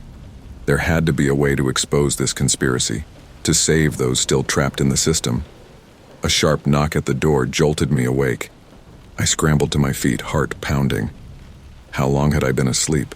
Who could have found me? "Housekeeping," a muffled voice called. I relaxed slightly but remained on guard. "No, thank you," I called back. "Please come back later." There was a pause, then the sound of retreating footsteps.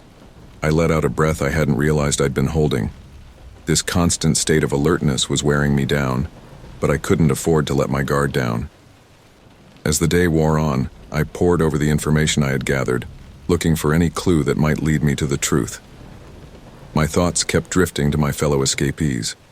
Were they safe? Had they found any allies? The urge to contact them was almost overwhelming, but I knew it was too risky. As night fell, I decided to take a risk. I needed more information, and there was only one way to get it. I had to go back to St. Mary's Hospital. Under the cover of darkness, I made my way back to the hospital. The homeless man was gone, but the feeling of wrongness lingered in the air. I found a secluded spot with a view of the rear entrance and settled in to wait. Hours passed. My muscles cramped from staying still, but I didn't dare move. Just as I was about to give up, a van pulled up to the entrance. Two men in scrubs emerged, wheeling a gurney between them. The body on the gurney was covered with a sheet, but I could have sworn I saw it twitch. My heart raced as I watched them disappear into the building. This was it, the proof I needed. But how could I document it without getting caught? As if in answer to my unspoken question, a soft meow caught my attention. A stray cat had wandered into the alley, regarding me with curious eyes. An idea began to form in my mind. A risky, possibly insane idea, but one that just might work. I spent the next day preparing, gathering supplies and steeling my nerves. As night fell once again, I returned to the hospital, this time with a small camera disguised as a collar. If I could get the cat to wander into the right areas. It was a long shot, but it was all I had. As I attached the camera to the curious feline, I whispered a silent prayer. "Please," I murmured, "let this work." I watched as the cat sauntered towards the hospital, its tail held high. My fate, and possibly the fate of countless others, now rested in the paws of this unwitting ally. As I settled in to wait once more, a mix of hope and dread churned in my stomach. Whatever happened next would determine the course of our mission. Either we would gain the evidence we needed to expose the truth, or we would lose our best chance at bringing down this horrific conspiracy. The night stretched on, each minute feeling like an eternity. But I remained vigilant, my eyes fixed on the hospital entrance, waiting for any sign of my feline spy's return. The fate of our mission, and perhaps the world, hung in the balance. My heart pounded in my chest as I crouched in the shadows near St. Mary's Hospital. Hours had passed since I'd sent the cat with the hidden camera into the facility, and anxiety gnawed at my insides. What if the camera hadn't captured anything useful? What if the cat had been caught? A soft meow broke through my spiraling thoughts.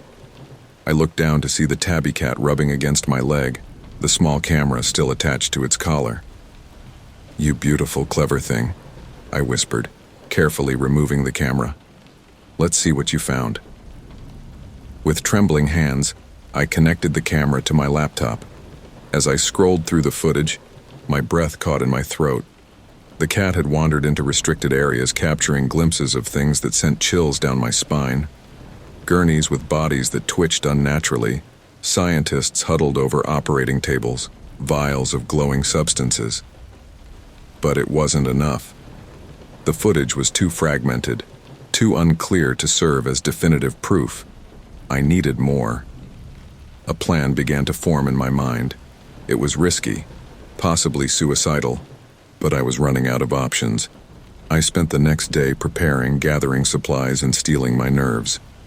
As night fell, I made my way back to the hospital, this time with a different goal in mind.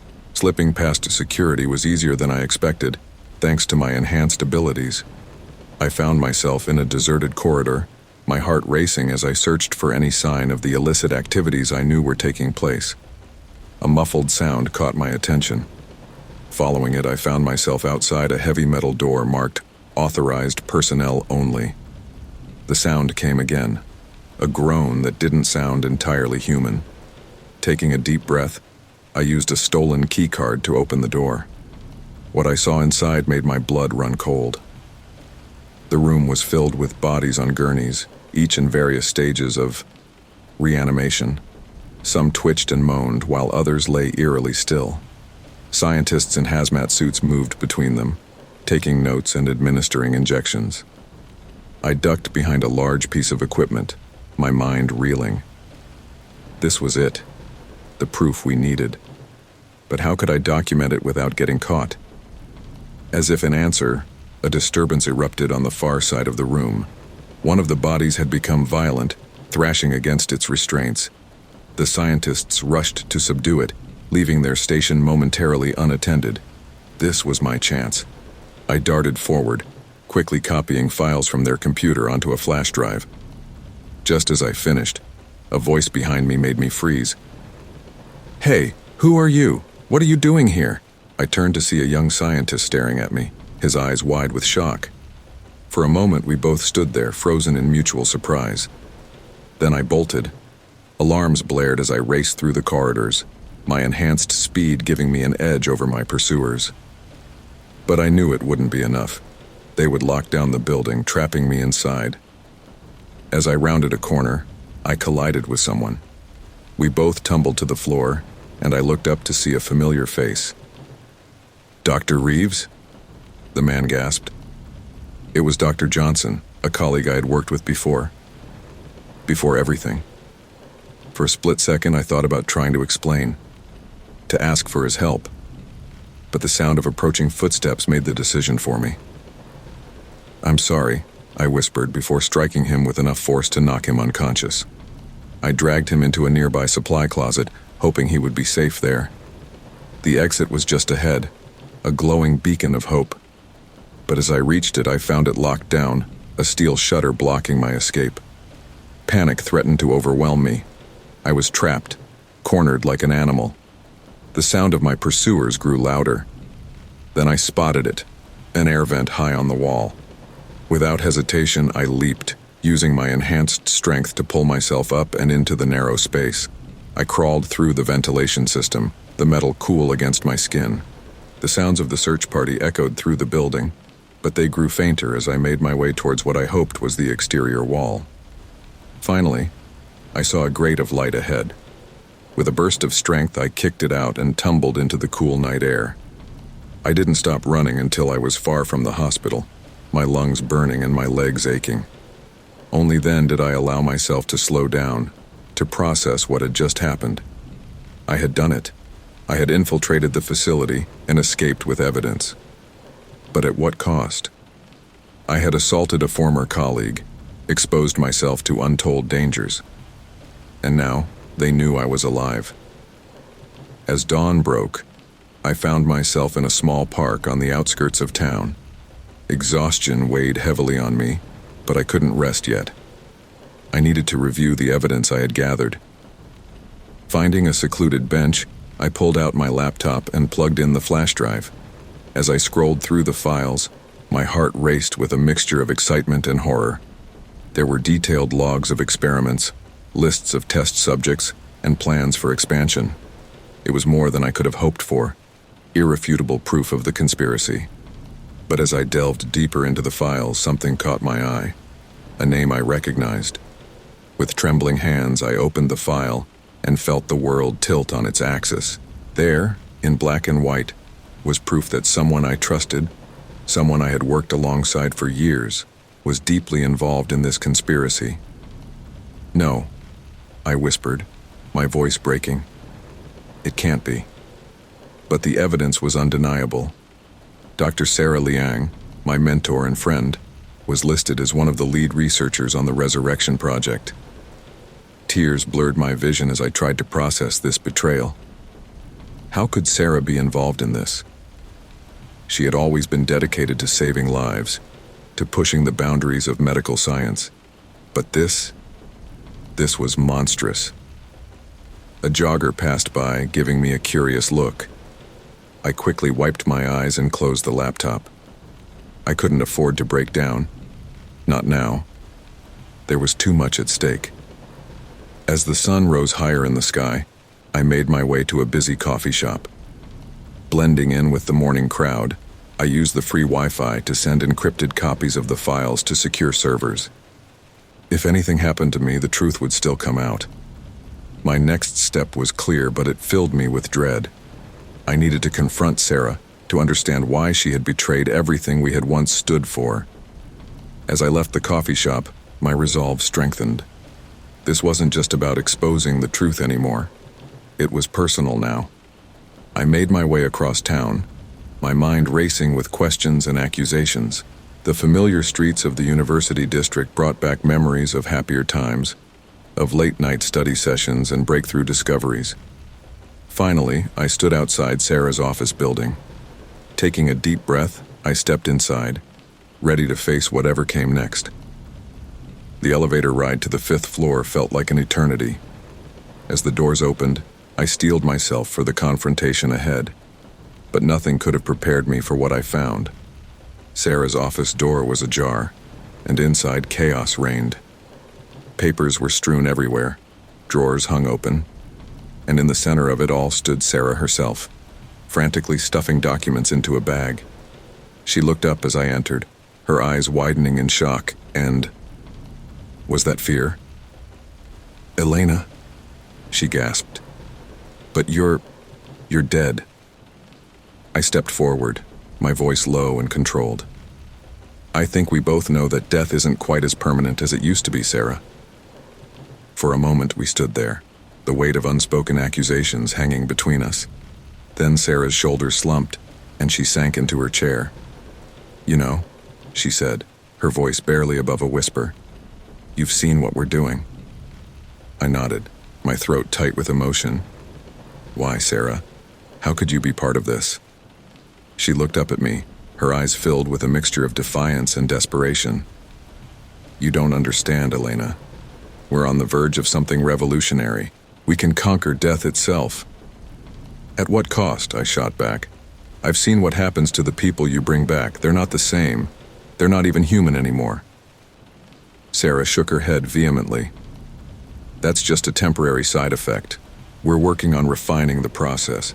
Think of the lives we could save, the families we could keep together." I felt my anger rising. "And what about the lives you've destroyed in the process? The people you've experimented on without their consent?" For a moment I saw a flicker of doubt in Sarah's eyes, but it was quickly replaced by determination. "I'm sorry, Elena," she said, reaching for something in her desk drawer. "I can't let you stop this. It's too important." As she pulled out a syringe, I realized with horror what she intended to do. But my enhanced reflexes gave me the advantage. Before she could move, I had knocked the syringe from her hand and pinned her to the wall. "It's over, Sarah," I said, my voice thick with emotion. "I have evidence of everything. The experiments, the cover-ups, all of it."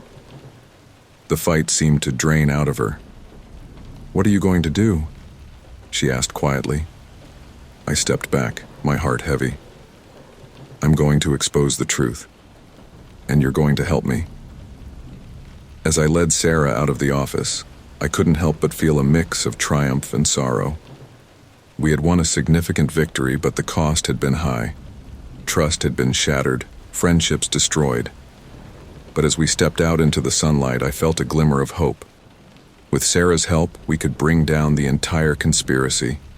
We could save countless lives and prevent further atrocities. The road ahead would be difficult, but for the first time since this nightmare began, I felt like we had a real chance at victory. The truth would come out, no matter the cost. The safe house was a small, nondescript apartment on the outskirts of the city. As I ushered Sarah inside, the weight of our situation pressed down on me. The woman I had once considered a mentor was now my prisoner, and possibly our key to unraveling the entire conspiracy. "Sit down," I instructed, gesturing to a worn armchair. Sarah complied, her eyes darting around the sparse room. "Elena," she began, her voice trembling slightly. "You have to understand." I cut her off with a sharp gesture. "No, Sarah. You don't get to explain yet. First, you're going to help me go through all the research data we've gathered." For the next several hours, we pored over the stolen files. My mind raced as I tried to make sense of the complex formulas and experimental procedures. Sarah's expertise was invaluable, but I couldn't shake the feeling of betrayal every time I looked at her. As dawn broke, casting a pale light through the dusty windows, I leaned back in my chair, rubbing my tired eyes. "There has to be a way to reverse this," I muttered, more to myself than to Sarah. To my surprise, Sarah spoke up. "There might be," she said hesitantly. We were working on a way to undo the resurrection process in case of unforeseen complications." I whirled to face her, hope and suspicion warring within me. "What? Why didn't you mention this before?" Sarah looked away, shame coloring her features. "It was highly experimental. We never got it to work properly. The side effects were severe." My heart raced as I processed this new information. "Show me," I demanded. As Sarah pulled up the relevant files, I felt a glimmer of hope. If we could reverse the process, we could potentially save all those who had been unwillingly transformed. The next few days passed in a blur of intense research and heated debates. Despite my lingering anger toward Sarah, I couldn't deny her brilliance. Together, we made more progress than I had dared to hope. On the 5th day, as I was refilling my coffee mug, Sarah called out excitedly, "Elena, I think I've found something." I rushed over to her computer, my heart pounding. On the screen was a complex molecular structure, unlike anything I had seen before. "What am I looking at?" I asked, trying to make sense of the diagram. Sarah's eyes were bright with enthusiasm. "It's a modified version of the original resurrection compound. In theory, it should be able to reverse the cellular changes caused by the process." I felt a surge of excitement, quickly tempered by caution. "In theory," I repeated. "How can we be sure?" Sarah's face fell slightly. "We can't, not without testing it. And that's where things get complicated." I nodded, understanding the implication. We needed a test subject, someone who had undergone the resurrection process. Someone like me. The realization hit me like a physical blow. I stumbled back, collapsing into a nearby chair. "Elena?" Sarah's voice was laced with concern. "Are you all right?" I looked up at her, my mind racing. "I'll do it," I said firmly. "I'll be the test subject." Sarah's eyes widened in alarm. "No. Elena, it's too dangerous. We have no idea what the side effects could be." "We don't have a choice," I argued. "We need to know if this works, and I'm the only one here who's been through the process." For a moment, Sarah looked like she wanted to protest further, but then her shoulders slumped in resignation. "You're right," she admitted quietly. "But we need to be extremely careful." The next few days were a whirlwind of preparations. We converted the small bedroom into a makeshift lab, gathering all the equipment we could without arousing suspicion. As I lay on the bed, my arm extended for the IV, I couldn't help but feel a twinge of fear. What if something went wrong? What if the reversal process was worse than the original transformation? Sarah must have sensed my apprehension. She placed a comforting hand on my shoulder. "Are you sure about this, Elena?" she asked softly. I took a deep breath, steeling my resolve. "I'm sure. We need to do this, not just for me, but for all the others who didn't have a choice." Sarah nodded, her face a mask of concentration as she prepared the injection. "All right, here we go." As the compound entered my bloodstream, I felt a burning sensation spreading through my body. I gritted my teeth, fighting against the urge to cry out. "Elena?" Sarah's voice sounded distant. "How do you feel?" I tried to respond, but the words wouldn't come. The room began to spin, colors blurring together in a dizzying kaleidoscope. And then, darkness. I don't know how long I was unconscious. When I finally opened my eyes, the first thing I saw was Sarah's worried face hovering over me. "Thank God," she breathed. "You've been out for hours. I was starting to worry." I struggled to sit up, my body feeling oddly heavy and unfamiliar. "Did it work?" I croaked, my throat dry. Sarah helped me to a sitting position, handing me a glass of water. "I think so," she said cautiously. "Your vital signs have returned to normal human levels, but we'll need to run more tests to be sure."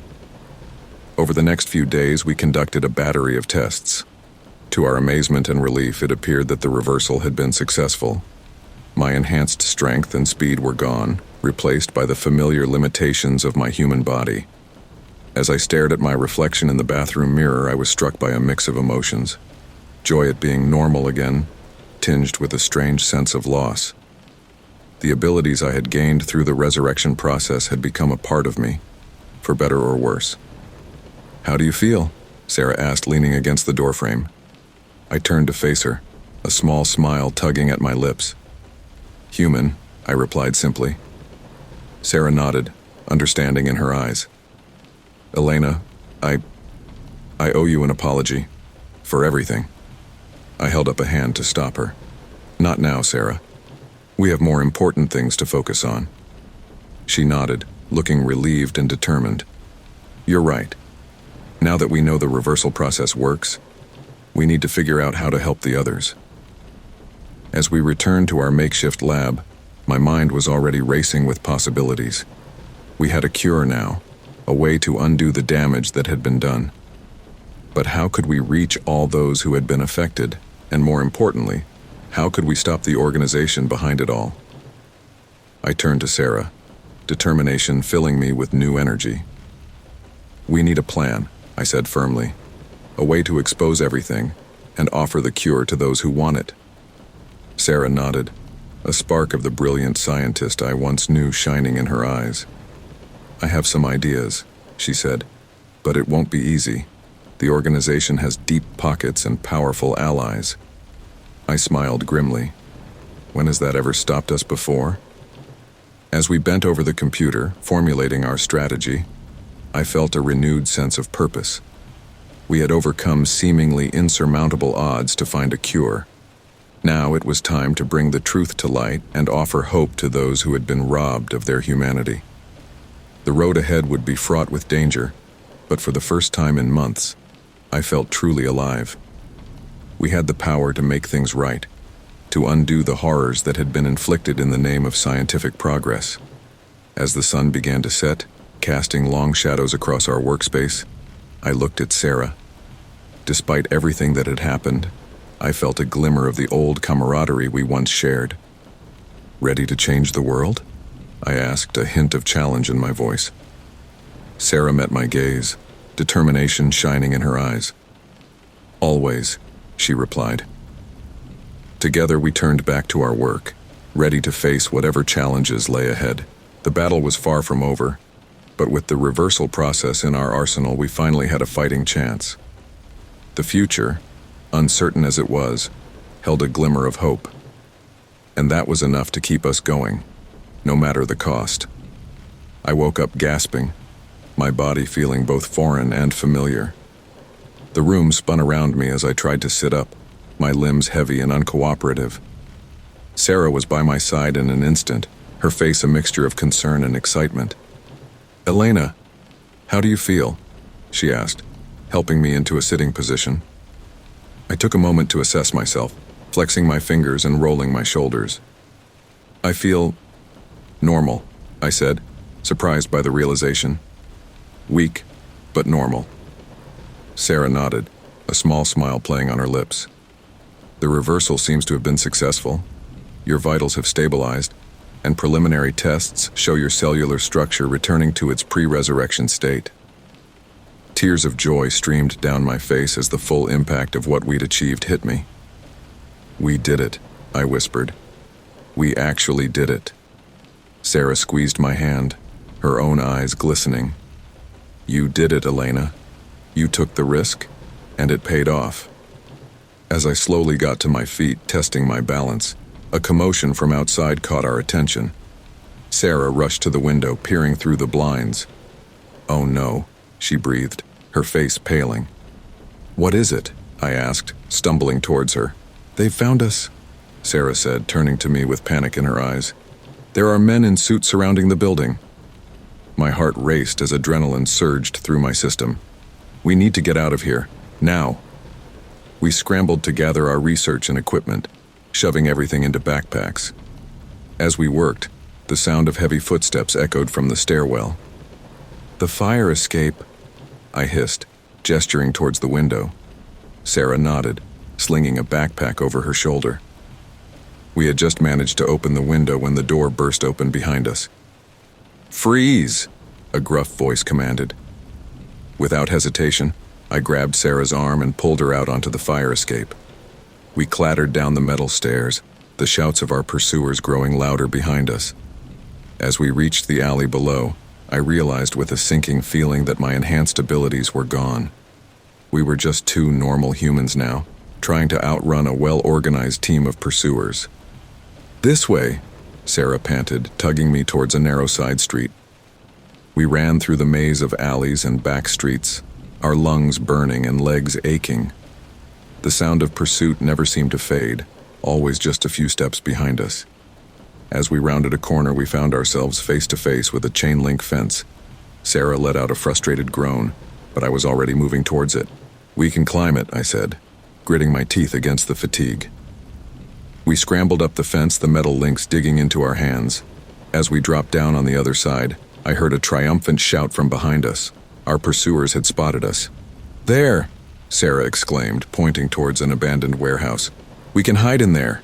We sprinted towards the building, slipping inside through a broken window. The interior was dark and musty, filled with forgotten machinery and crates. "Up there," I whispered, gesturing towards a rickety catwalk above us. "We'll have a better vantage point." As we climbed, the sound of our pursuers entering the warehouse echoed below. We crouched on the catwalk, hardly daring to breathe as flashlight beams swept across the floor below. "They couldn't have gotten far," a voice said. "Search every corner." Sarah turned to me, her eyes wide with fear. "What do we do now?" she whispered. I closed my eyes, trying to think. Without my enhanced abilities, our options were limited. But then, an idea struck me. "The reversal compound," I said quietly. "We still have some, right?" Sarah nodded, patting her backpack. "Yes, but why? Oh." Understanding dawned on her face.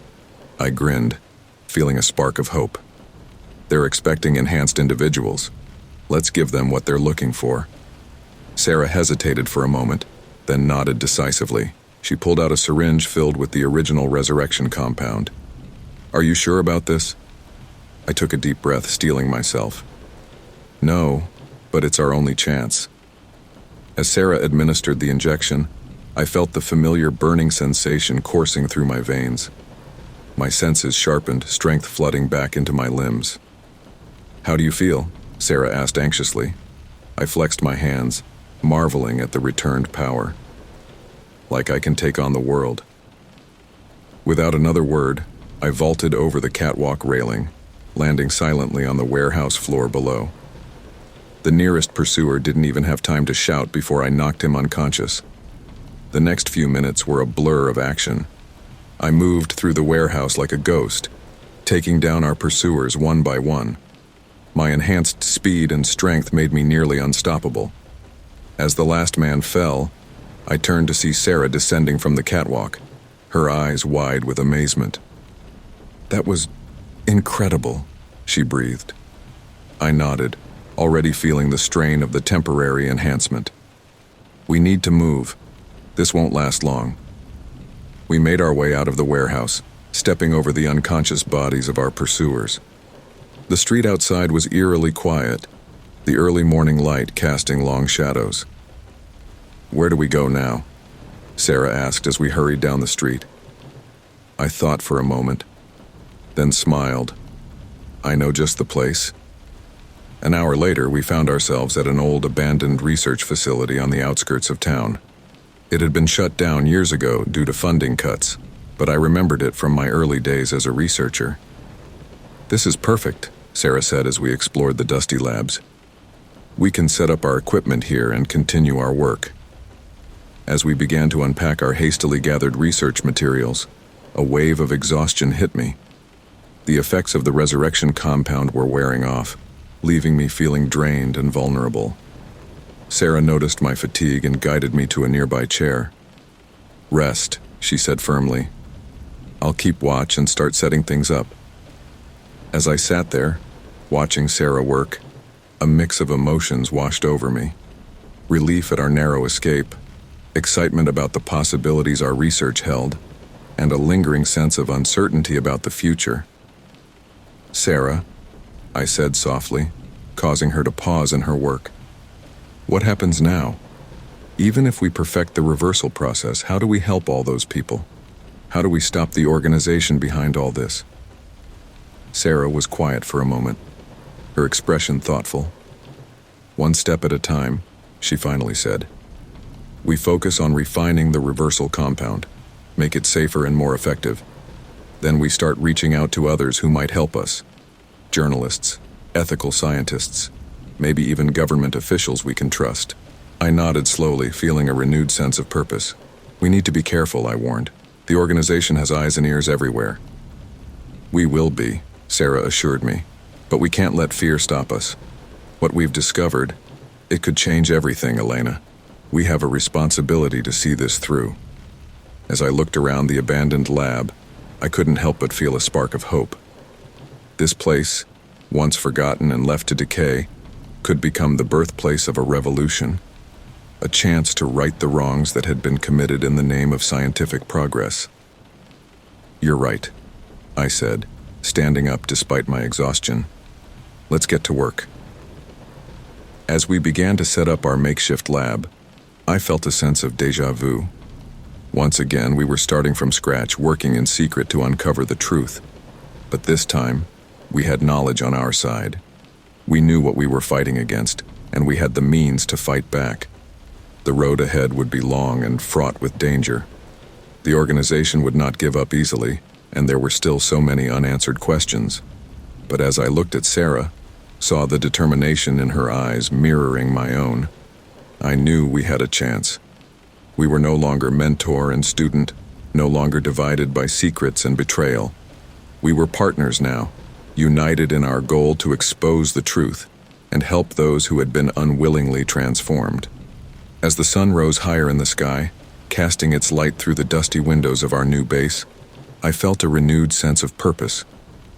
We had overcome seemingly impossible odds to get here.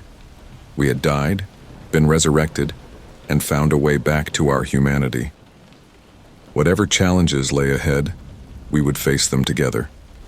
And maybe, just maybe, we could change the world.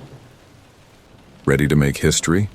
I asked Sarah, a hint of a smile on my face. She looked up from her work, her eyes shining with determination and a touch of excitement. "Always," she replied. And with that, we turned our focus to the task at hand, ready to unravel the mysteries of life, death, and everything in between. The future was uncertain, but for the first time in a long while it was also filled with hope.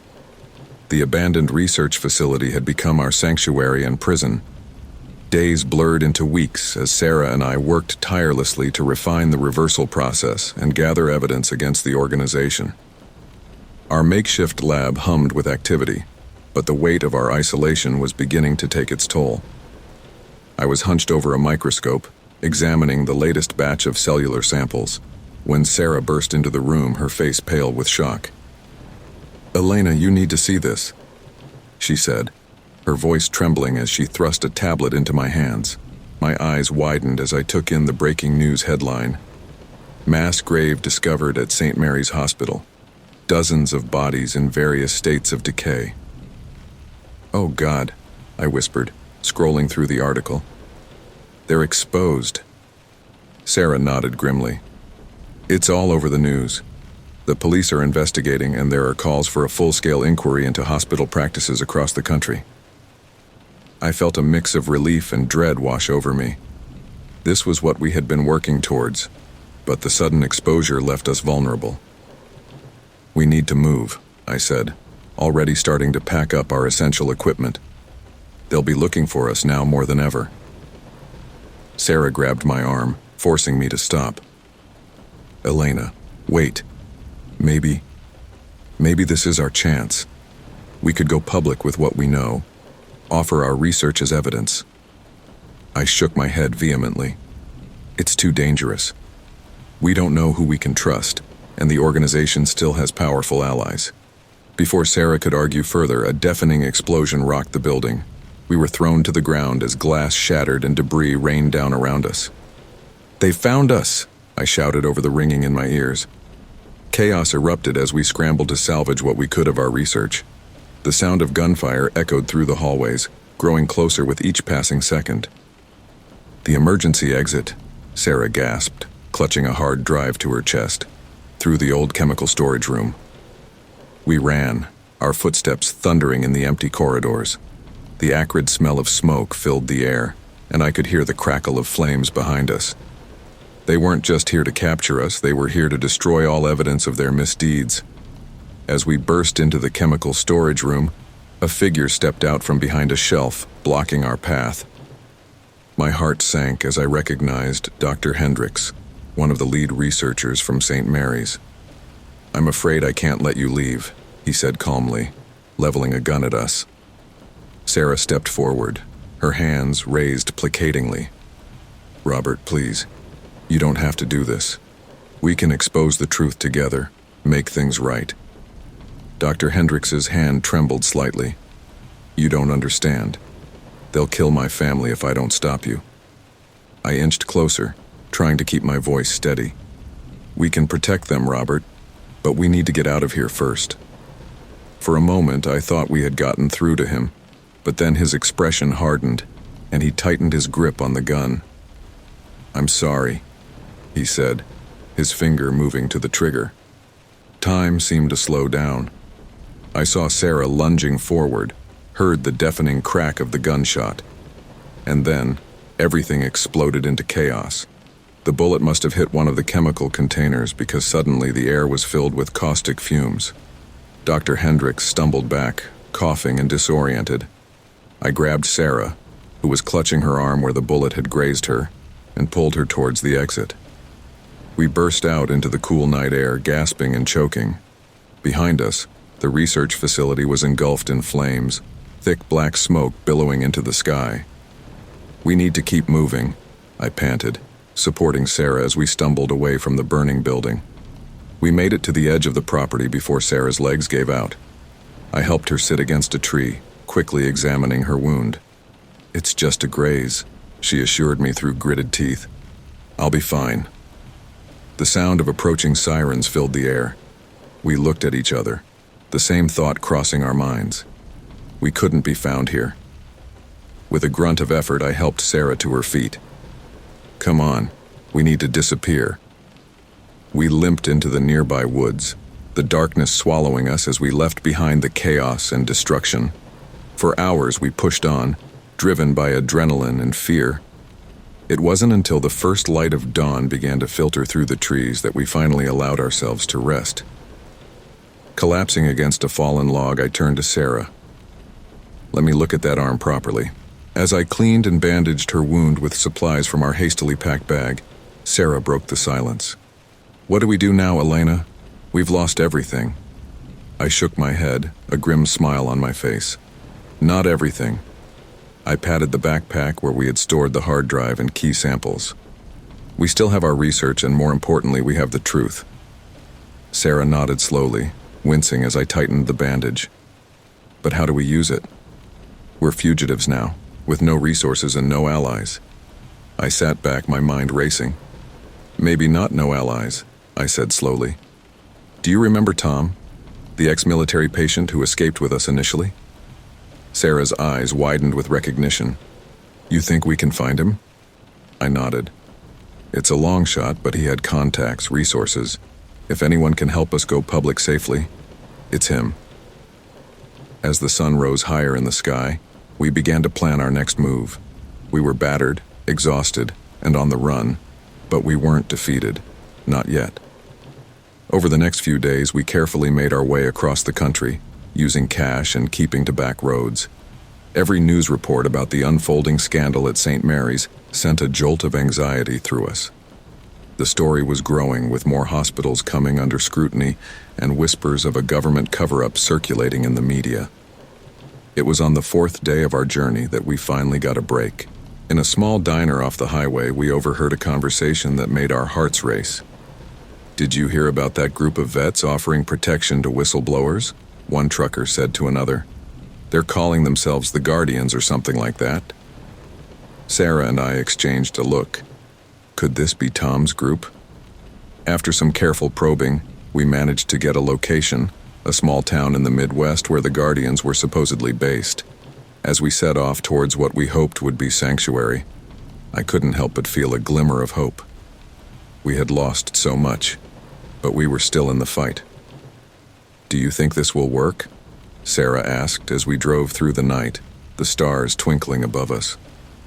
I gripped the steering wheel tighter, my eyes fixed on the road ahead. "It has to," I replied. "We've come too far to give up now." The lights of a small town appeared on the horizon, growing larger as we approached. Whatever awaited us there, whether it was help or another trap, we would face it together. As we entered the town limits, I felt a sense of anticipation building. We were on the cusp of something big. I could feel it. The truth was finally coming to light, and we had played a crucial role in making it happen. "Ready?" I asked Sarah as we pulled up in front of a nondescript building on the outskirts of town. She nodded, her face set with determination. "Ready." Together, we stepped out of the car and walked towards the building, our hearts pounding with a mixture of fear and hope. Whatever happened next would determine not just our fate, but potentially the fate of countless others affected by the resurrection experiments. As we reached the door, I took a deep breath and knocked. This was it, the moment of truth. The door creaked open, and we found ourselves face to face with a familiar figure. "Tom?" I gasped. He grinned, relief evident in his eyes. "Took you long enough to find us, Doc. Come on in. We've got a lot to talk about." As we stepped inside, I felt a weight lift from my shoulders. We weren't alone in this fight anymore. With allies by our side and the truth as our weapon, we finally had a real chance at bringing down the organization and helping those they had harmed. The battle was far from over, but for the first time in a long while, I felt truly hopeful about the future. Whatever challenges lay ahead, we would face them head on, armed with the knowledge that we were fighting for something bigger than ourselves. As Tom led us deeper into the building, introducing us to his team of dedicated veterans and whistleblowers, I knew that we had made the right choice. This was where we needed to be, surrounded by people who understood the importance of what we were doing. The road ahead would be difficult, but we were ready. The truth would come out no matter the cost. The Guardians' base was a hive of activity. As Tom led us through the converted warehouse, I marveled at the operation they had built. Computer banks hummed, people hurried back and forth with documents, and a large map on the wall was covered in pins and strings, tracking what I assumed were the organization's activities. "Welcome to our humble abode," Tom said with a wry smile. "It's not much, but it's home." Sarah looked around, her eyes wide with amazement. "This is incredible, Tom. How did you manage all this?" Tom's expression turned serious. "Let's just say we're not the only ones who want to see the truth come out. We've got supporters in high places, people who are just as disgusted by what's been happening as we are." He led us to a small conference room and closed the door behind us. "Now, let's talk about what you've brought us." For the next few hours, we pored over the data we had salvaged from our destroyed lab. Tom listened intently, his brow furrowed in concentration as we explained the intricacies of the resurrection process and our efforts to reverse it. "This is big," he said finally, leaning back in his chair. "Bigger than we thought. With this evidence, we could blow the whole operation wide open." I nodded, feeling a mix of relief and apprehension. "But how do we do that without putting more lives at risk? The organization has already shown they're willing to kill to keep this quiet." Tom's eyes gleamed with determination. That's where we come in. We've been building a network of journalists, lawmakers, and even some sympathetic government agents. We can get your story out there, but we need to do it smart. Sarah leaned forward, her face etched with concern. What about the people who've been through the process? There are still so many out there who need help. We've been working on that too, a new voice said from the doorway. We all turned to see a tall, slender woman with close-cropped gray hair entering the room. She exuded an aura of quiet authority that immediately commanded respect. Tom stood up. Elena, Sarah, this is Senator Martha Reeves. She's been our strongest ally in Washington. I felt my jaw drop. Senator Reeves was a well-known advocate for medical ethics and had been making waves lately with her calls for increased oversight in experimental treatments. The senator smiled warmly as she shook our hands. Dr. Reeves, Dr. Liang, it's an honor to meet you both. Your work could change everything. As we brought the senator up to speed on our findings, I couldn't help but feel a surge of hope. With someone like her on our side, we might actually have a chance at not just exposing the truth, but also helping those affected by the experiments. We need to move quickly, Senator Reeves said once we had finished our explanation. I have a committee hearing scheduled for next week on medical ethics. This would be the perfect platform to bring your evidence to light. Tom nodded in agreement. We can work with that, but we need to be prepared for the backlash. The organization won't go down without a fight. As we began to formulate a plan, a commotion outside the conference room caught our attention. Tom excused himself to investigate, returning moments later with a grim expression. We've got a problem, he said, his voice tight with tension. One of our safe houses has been compromised. We've got injured coming in, including some who've been through the resurrection process. I exchanged a quick glance with Sarah before standing up.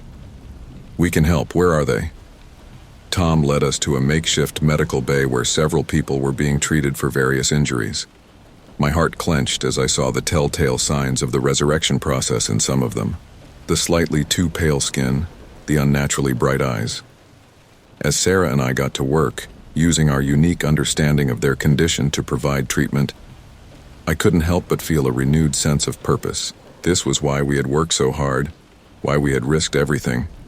These people needed us. Hours passed in a blur of activity. As the last patient was stabilized, I stepped back, wiping sweat from my brow. Sarah joined me, her face etched with fatigue but also determination. We need to perfect the reversal process, she said quietly. It's the only way to truly help them. I nodded in agreement. But we need more resources, a proper lab. You'll have it. Senator Reeves's voice came from behind us. She had been observing our work, her expression a mix of awe and resolve. I'll make sure of it. What you're doing here, it's nothing short of miraculous. As we made our way back to the conference room to continue our planning, I felt a renewed sense of urgency. The people we had just treated were a stark reminder of what was at stake. Tom was waiting for us, his face grim. We've got another problem, he said as soon as we entered. Our sources say the organization is planning something big. They're desperate to cover their tracks now that the story is breaking. Senator Reeves leaned forward, her eyes sharp. What kind of something big? Tom shook his head. We're not sure yet, but whatever it is, it's happening soon. We need to move up our timeline. I felt a chill run down my spine. The committee hearing, I said, realization dawning. They'll try to stop it. The senator's jaw set in determination. Then we'll just have to make sure they don't succeed. As we delved into planning our next moves, I couldn't shake the feeling that we were on the precipice of something monumental. The next few days would determine not just our fate, but the fate of countless others who had been affected by the organization's experiments. Late that night, as I lay on a cot in a quiet corner of the base, sleep eluded me. The faces of the patients we had treated earlier kept flashing through my mind, along with all those we hadn't yet been able to help. Sarah's voice broke through my thoughts. Can't sleep either. I turned to see her sitting up on her own cot, her expression mirroring my own restlessness. Too much on my mind, I admitted. She nodded in understanding. Elena, she said hesitantly, do you ever regret it? Getting involved in all of this? I thought about it for a moment before shaking my head. No, I said firmly. It's been hard and scary, and at times I thought we wouldn't make it. But seeing those people today, knowing we can help them, it makes it all worth it. Sarah smiled, relief evident in her eyes. I feel the same way. I needed to hear someone else say it, I guess. As we drifted into a companionable silence, I felt a sense of peace settle over me. Whatever challenges tomorrow might bring, we would face them together. We had come too far, sacrificed too much to give up now. The next morning dawned bright and clear, a stark contrast to the tension that filled the base. As we gathered for a final briefing before setting our plan in motion, I looked around at the faces of our unlikely allies. Tom with his military precision, Senator Reeves with her political savvy, and the dedicated team of the Guardians. Ready? Tom asked, his hand on the door. I took a deep breath, squaring my shoulders. Ready. As we stepped out into the morning sun, I felt a mix of fear and exhilaration. We were about to take on one of the most powerful and secretive organizations in the world. The odds were stacked against us, but we had something they didn't: the truth. Whatever happened next, I knew one thing for certain. There was no going back. The final battle for the truth about life, death, and the ethical boundaries of science was about to begin, and we were right at the heart of it. The halls of the Capitol building buzzed with nervous energy as we made our way to the committee room. Senator Reeves led our small group, her head held high despite the tension evident in her shoulders. Tom and a few of his most trusted guardians flanked us, their eyes constantly scanning for potential threats. As we approached the hearing room, I felt Sarah's hand slip into mine, giving it a reassuring squeeze. "We can do this," she whispered, her voice steady, despite the fear I could see in her eyes. I nodded, trying to project a confidence I didn't entirely feel. "Together," I replied. The committee room was already packed when we entered. Journalists jostled for position, their cameras flashing as we took our seats at the witness table. I could feel the weight of hundreds of eyes on us, some curious, some skeptical, and some outright hostile. As the committee members filed in and took their seats, I caught sight of a familiar face that made my blood run cold. Dr. Hendricks, the man who had tried to stop us at the research facility, was sitting in the back row, his eyes locked on us with an unreadable expression. Before I could point him out to the others, the committee chairman called the hearing to order. "We are here today," he began, his voice echoing through the suddenly quiet room, "to discuss allegations of unethical medical practices and potential violations of human rights in certain medical facilities across the country." He turned to us, his gaze sharp. "Dr. Reeves, Dr. Liang, you claim to have evidence of these practices. Please present your findings to the committee." Taking a deep breath, I leaned towards the microphone. "Thank you, Mr. Chairman. What we are about to share with you may seem impossible, even unbelievable, but I assure you every word is true." Over the next hour, Sarah and I laid out our evidence. We explained the resurrection process, its horrific side effects, and the organization's attempts to cover it all up. We presented data, showed cellular images, and even played audio recordings of conversations we had managed to capture during our time on the run. As we spoke, I could see the committee members' expressions changing from skepticism to shock, and finally to outrage. Murmurs rippled through the audience, growing louder as we continued our testimony. When we finished, there was a moment of stunned silence before the room erupted into chaos. Journalists shouted questions, committee members argued amongst themselves, and in the back of the room, I saw Dr. Hendricks slip out the door. The chairman banged his gavel, calling for order. "Dr. Reeves, Dr. Liang, these are very serious allegations. Do you have any physical evidence to corroborate your claims?" This was the moment we had been dreading. We exchanged a glance before Sarah spoke up. "Mr. Chairman, Much of our physical evidence was destroyed when our lab was attacked. However, she was cut off by a commotion at the back of the room. All heads turned to see a group of people pushing their way forward. My heart leapt as I recognized them. They were some of the patients we had treated at the Guardian's base. One of them, a middle-aged woman named Mary, stepped up to the microphone. "My name is Mary Donovan," she said, her voice shaking slightly. "6 months ago I died on an operating table. 3 days later I woke up in a secret facility, changed in ways I still don't fully understand. What these doctors are saying is true. I'm living proof of it." One by one, others came forward to share their stories. Each testimony was more harrowing than the last, painting a vivid picture of the horrors they had endured. As the last of them finished speaking, the room was dead silent. I could see tears in the eyes of some committee members while others looked pale and shaken. The chairman cleared his throat, visibly struggling to maintain his composure. "I think it's clear that we need to launch a full investigation into these allegations. Senator Reeves, I believe you have a proposal?" Senator Reeves stood, her voice steady and determined. "Yes, Mr. Chairman. I am proposing the immediate formation of a task force to investigate these claims and to provide support and medical care for those affected by these experiments. Furthermore, I call for an immediate suspension of all research activities at the facilities named in this hearing pending a full review." As discussions broke out among the committee members, I felt a tap on my shoulder. Tom was leaning forward, his expression urgent. "We need to get out of here," he whispered. "Now." "What? Why?" I asked, confusion and alarm battling within me. "Our people outside have spotted movement. They're coming." My blood ran cold as I realized who they must be. The organization wasn't going to let this go without a fight. As unobtrusively as possible, we began to gather our things. Senator Reeves noticed our movement and raised an eyebrow questioningly. I gave a slight shake of my head, mouthing "later" at her. We had just reached the door when a series of loud bangs echoed through the building. Screams erupted as people realized what was happening. Gunshots. "Everybody down!"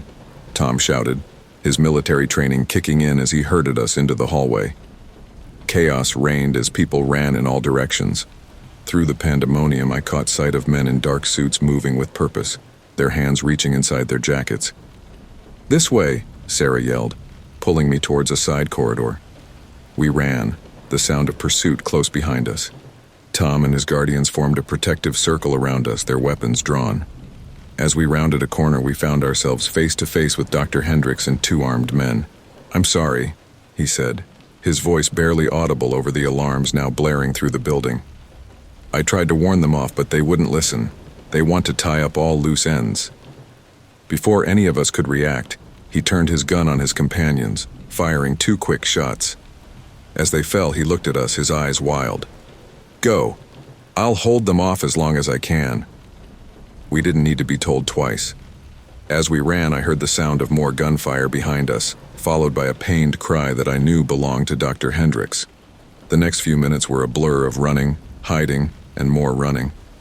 Somehow, we made it to an emergency exit, bursting out into the bright sunlight of the Capitol grounds.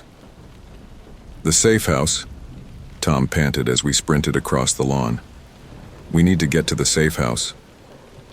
As we piled into a waiting van, I caught a glimpse of the chaos we were leaving behind. Police cars were arriving, their sirens wailing. News vans were already setting up, reporters gesturing wildly at the Capitol building. The van peeled away from the curb, weaving through traffic as we made our escape. As the adrenaline began to wear off, I found myself shaking uncontrollably. Sarah pulled me close, her own body trembling. "We did it," she whispered. "We got the truth out." I nodded, unable to speak past the lump in my throat. We had done it, but at what cost? How many more lives would be lost before this was truly over? As the van sped through the city streets, I looked at the faces of my companions. Despite the fear and exhaustion etched on their features, I could see a glimmer of hope in their eyes. We had taken a massive risk, and it had paid off. The truth was out there now, impossible to ignore or cover up. The road ahead would be difficult. The organization would not go down without a fight, and we still had so much work to do to help those affected by the experiments. But for the first time since this nightmare began, I felt a real sense of victory. As we arrived at the safe house, Tom turned to us, his expression serious but tinged with pride. "Get some rest," he said. "Tomorrow we start planning our next move. This fight is far from over." I nodded, feeling a surge of determination. We had won a significant battle today, but the war was just beginning. Whatever came next, we would face it together, armed with the truth and the conviction that what we were doing was right. As I settled into a chair in the safe house's living room, exhaustion finally overtaking me, I allowed myself a small smile. We had changed the world today, and we were just getting started.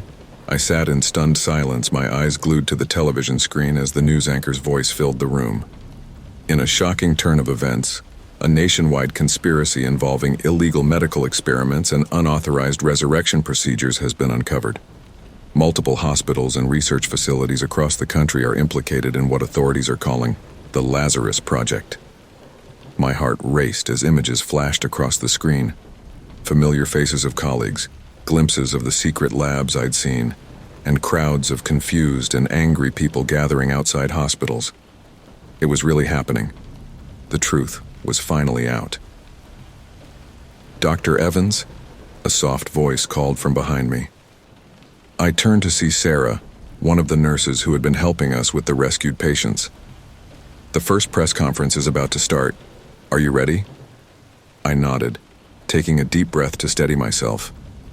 "As ready as I'll ever be," I replied, forcing a weak smile. As we walked down the corridor of the secure government facility that had become our base of operations, I could feel the weight of what was to come. Families would be thrown into turmoil, lives would be forever changed, and the world would never be the same. The press room was a cacophony of voices and camera flashes as I took my place behind the podium. Beside me stood Agent Thompson, the government official who had become our unlikely ally in exposing the truth. "Ladies and gentlemen," Thompson began, his voice cutting through the noise, "we're here today to address the recent revelations concerning the Lazarus Project. With me is Dr. Alexandra Evans, one of the key whistleblowers who brought this conspiracy to light. Dr. Evans, please proceed." I stepped forward, my hands trembling slightly as I gripped the edges of the podium. "Good morning," I began, my voice steadier than I felt. "As many of you now know, for the past several years, a secret network of medical professionals and researchers has been conducting unauthorized experiments in human resurrection. I stand before you today as both a witness to these events and as one of the subjects." A collective gasp rippled through the room, followed by an eruption of questions. Agent Thompson raised his hands, calling for order. "Please," I continued, "I know you all have many questions and we will address them in time. But first, I want to speak directly to the families who have been affected by this revelation." I paused, my eyes scanning the sea of faces before me.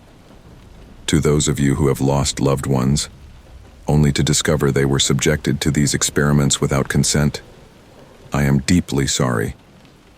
The pain and confusion you must be feeling is unimaginable. To those who have had family members returned to them through these procedures, I understand your joy, but I must also warn you of the challenges ahead. As I continued to speak, detailing the ethical violations, the risks, and the ongoing efforts to help those affected, I could see the impact of my words reflected in the faces before me. Shock, anger, hope, despair, a whirlwind of emotions played out in real time. After the press conference, I retreated to the makeshift lab we had set up in the facility. Dr. Lydia Chen, my closest ally in this fight, was hunched over a microscope when I entered. "How did it go?" she asked, looking up from her work. I sighed, collapsing into a nearby chair. "About as well as could be expected. It's out there now, no turning back." Lydia nodded, her expression a mixture of concern and determination. "Well, we've got our work cut out for us. The latest test results are in." I leaned forward, my exhaustion momentarily forgotten. "And, "It's promising," she replied, a small smile playing at her lips. "The reversal process is showing consistent results across different subject types. I think we're close to a standardized treatment." A surge of hope coursed through me. "That's incredible, Lydia. How soon can we begin larger-scale trials?" Before she could answer, there was a commotion in the hallway. We rushed out to find a group of people being ushered in by security, families of the affected patients.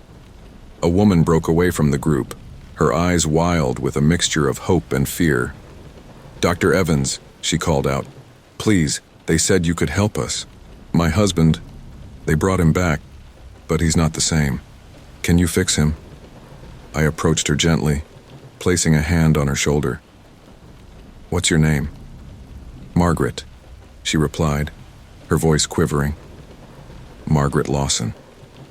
"Margaret," I said softly, "we're doing everything we can to help people like your husband. Can you tell me more about what you've noticed?" As Margaret began to describe her husband's condition, memory lapses, mood swings, moments of confusion, I felt a renewed sense of purpose wash over me. This was why we had fought so hard to expose the truth. These were the people we needed to help. Over the next few weeks, our team worked tirelessly, refining the reversal process and beginning treatments for those who wished to undergo the procedure. It was grueling, emotionally charged work, but every successful treatment felt like a small victory. One particularly memorable day, I stood in the observation room watching as Mr. Lawson emerged from the reversal chamber. Margaret waited anxiously by my side, clutching my hand. As the chamber door opened, Mr. Lawson's eyes scanned the room, finally locking onto his wife. "Maggie?" he said, his voice hoarse but clear. "What happened? Where am I?" Margaret let out a sob of joy, rushing to embrace her husband. As I watched their reunion, tears streaming down my face, I felt a tap on my shoulder. It was Agent Thompson. "Dr. Evans," he said, his usual stern expression softened slightly. "You've done good work here, but I'm afraid we have a new situation developing." I turned to him, wiping my eyes. "What is it?" "We've received reports of underground groups attempting to replicate the Lazarus Project's work," he explained gravely. "They see it as the next frontier in human evolution. We need your expertise to help shut them down." I closed my eyes, taking a deep breath. The fight, it seemed, was far from over. But as I opened my eyes and looked back at the Lawsons, still locked in their embrace, I felt a renewed determination. "All right," I said, straightening my lab coat. "What's our next move?" As we walked out of the observation room discussing strategies to counter these new threats, I realized that this journey had become more than just exposing a conspiracy or saving lives. It had become a mission to reshape the very boundaries between life and death, and to ensure that in our quest for advancement, we never lost sight of our humanity. The road ahead would be challenging, filled with ethical dilemmas and scientific hurdles. But for the first time in a long while, I felt ready to face whatever came next. We had brought the truth to light, and now it was our responsibility to guide the world through the aftermath, one patient at a time. The soft beep of the heart rate monitor filled the quiet hospital room as I stood at the foot of my father's bed. After months of separation, lies, and unimaginable experiences, I was finally reunited with my family. My mother sat beside him, her hand gently clasping his, while my younger sister leaned against the wall, her eyes never leaving my face. "I still can't believe it's really you, Alex," my father said, his voice weak but filled with wonder. "We thought we'd lost you forever." I moved closer, perching on the edge of his bed. "I know, Dad. I'm so sorry for everything you've been through. I never wanted to put you all through that pain." My mother's eyes welled with tears. "But how, sweetheart? How is this possible? We saw your body. We buried you." I took a deep breath, steeling myself for the conversation I'd been dreading and rehearsing for weeks. What I'm about to tell you is going to sound impossible, but I promise you it's the truth. Over the next hour, I recounted my incredible journey, from discovering the first resurrected patient to becoming one myself, the underground resistance, and finally, the exposure of the nationwide conspiracy. My family listened in stunned silence, their expressions shifting from disbelief to horror to amazement. When I finished, my sister Julia was the first to speak. "So, you died? And they brought you back?" I nodded slowly. "Yes, but I'm okay now. We developed a way to reverse the process to make us fully human again." My father's brow furrowed. "But why, Alex? Why would anyone do this?" "They thought they were pushing the boundaries of medical science, Dad," I explained. "Saving lives, conquering death. But they lost sight of the ethical implications, the human cost." My mother squeezed my hand. "Oh, my brave girl. What you've been through, I can't even imagine." As we continued to talk, answering their questions and reassuring them of my well-being, I felt a weight lifting from my shoulders. The secrets I'd been carrying for so long were finally out in the open. Weeks passed, and I found myself standing once again in the lobby of St. Mary's Hospital, where my journey had begun. The familiar scent of disinfectant filled my nostrils as I made my way to the administration office. Dr. Harriet Chen, the new hospital director, greeted me with a warm smile. "Dr. Evans, welcome back. Are you sure you're ready for this?" I nodded, a mixture of nervousness and determination coursing through me. "As ready as I'll ever be, Dr. Chen.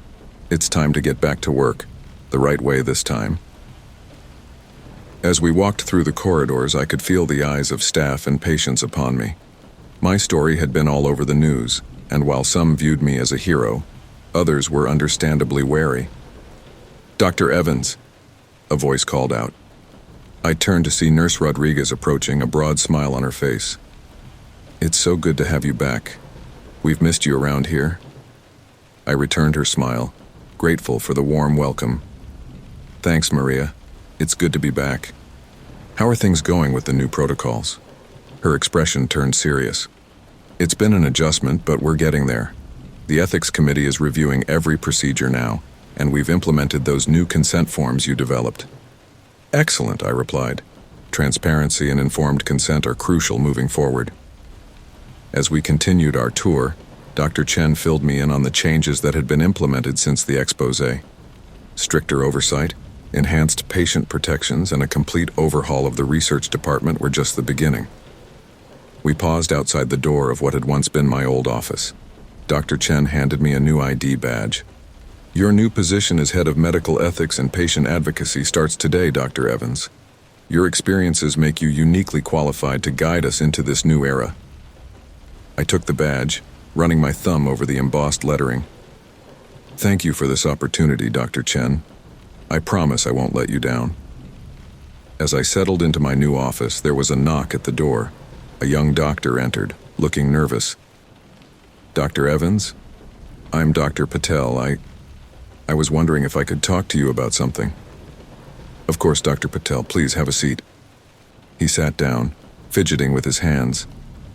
I was involved in some of the Lazarus Project research, not the illegal parts," he quickly added. "But I worked on some of the preliminary studies. I don't know how to move forward, how to trust my own judgment again." I leaned forward, my heart going out to this young doctor struggling with the weight of what had happened. "Dr. Patel, the fact that you're here, asking these questions, shows that you have a strong moral compass. We all made mistakes, got caught up in the promise of what we thought we could achieve. The important thing now is to learn from those mistakes and do better." Over the next few hours, more staff members came to see me. Nurses, doctors, researchers, all grappling with their roles in what had happened and seeking guidance on how to move forward. It was emotionally draining work, but I felt a sense of purpose I'd never experienced before. As the day wound down, I found myself in the hospital chapel, seeking a moment of quiet reflection. I wasn't alone for long. "Mind if I join you?" a familiar voice asked. I looked up to see Sarah, one of the nurses who had helped us in the underground resistance. "Of course not," I replied, patting the seat next to me. We sat in comfortable silence for a few moments before Sarah spoke. How does it feel, being back? I considered her question carefully. Strange, familiar, and completely different at the same time. But right somehow, like this is where I'm meant to be. Sarah nodded. You're doing important work, Alex, helping us all heal and move forward. As we talked, I realized that this, helping both the living and those given a second chance at life, had truly become my calling. The nightmare we had all lived through had forged a new path, not just for me, but for the entire medical community. Later that evening, as I prepared to leave the hospital, I ran into Dr. Chen again in the lobby. Long first day? She asked with a knowing smile. I nodded, exhaustion and satisfaction warring within me. Very, but a good one. I'm glad to hear it, she replied. Oh, before I forget, we've had some inquiries from other hospitals. They want to know if you'd be willing to consult on implementing similar ethics programs. A spark of excitement ignited within me. Absolutely. The more we can spread these practices, the better. As I stepped out into the cool evening air, I took a deep breath, letting the events of the day wash over me. The road ahead would not be easy. There would be challenges, setbacks, and difficult decisions to make. But for the first time in a long time, I felt a sense of peace settling in my soul. My phone buzzed with a message from Julia. Dinner at Mom and Dad's tomorrow? They want to hear all about your first day back. I smiled, typing out a quick reply. Wouldn't miss it. Love you all. As I walked to my car, I reflected on the incredible journey that had brought me to this point. From the terror of that first resurrected patient to the triumph of exposing the conspiracy, from the agony of my own death and resurrection to the joy of being reunited with my family, every step had led me here. The Lazarus Project had sought to conquer death, to push the boundaries of what was possible. In the end, it had taught us all a valuable lesson about the preciousness of life, the importance of ethical boundaries, and the resilience of the human spirit. As I drove home, the weight of my new responsibilities settled comfortably on my shoulders. There was still so much work to be done, so many lives to help and heal. But I was ready for the challenge. After all, I had been given a second chance at life, and I was determined to make the most of it, not just for myself, but for all those whose lives had been touched by this extraordinary experience. The last patient had become a new beginning, not just for me, but for the future of medicine itself. And I was ready to lead the way into that future, one ethical decision at a time.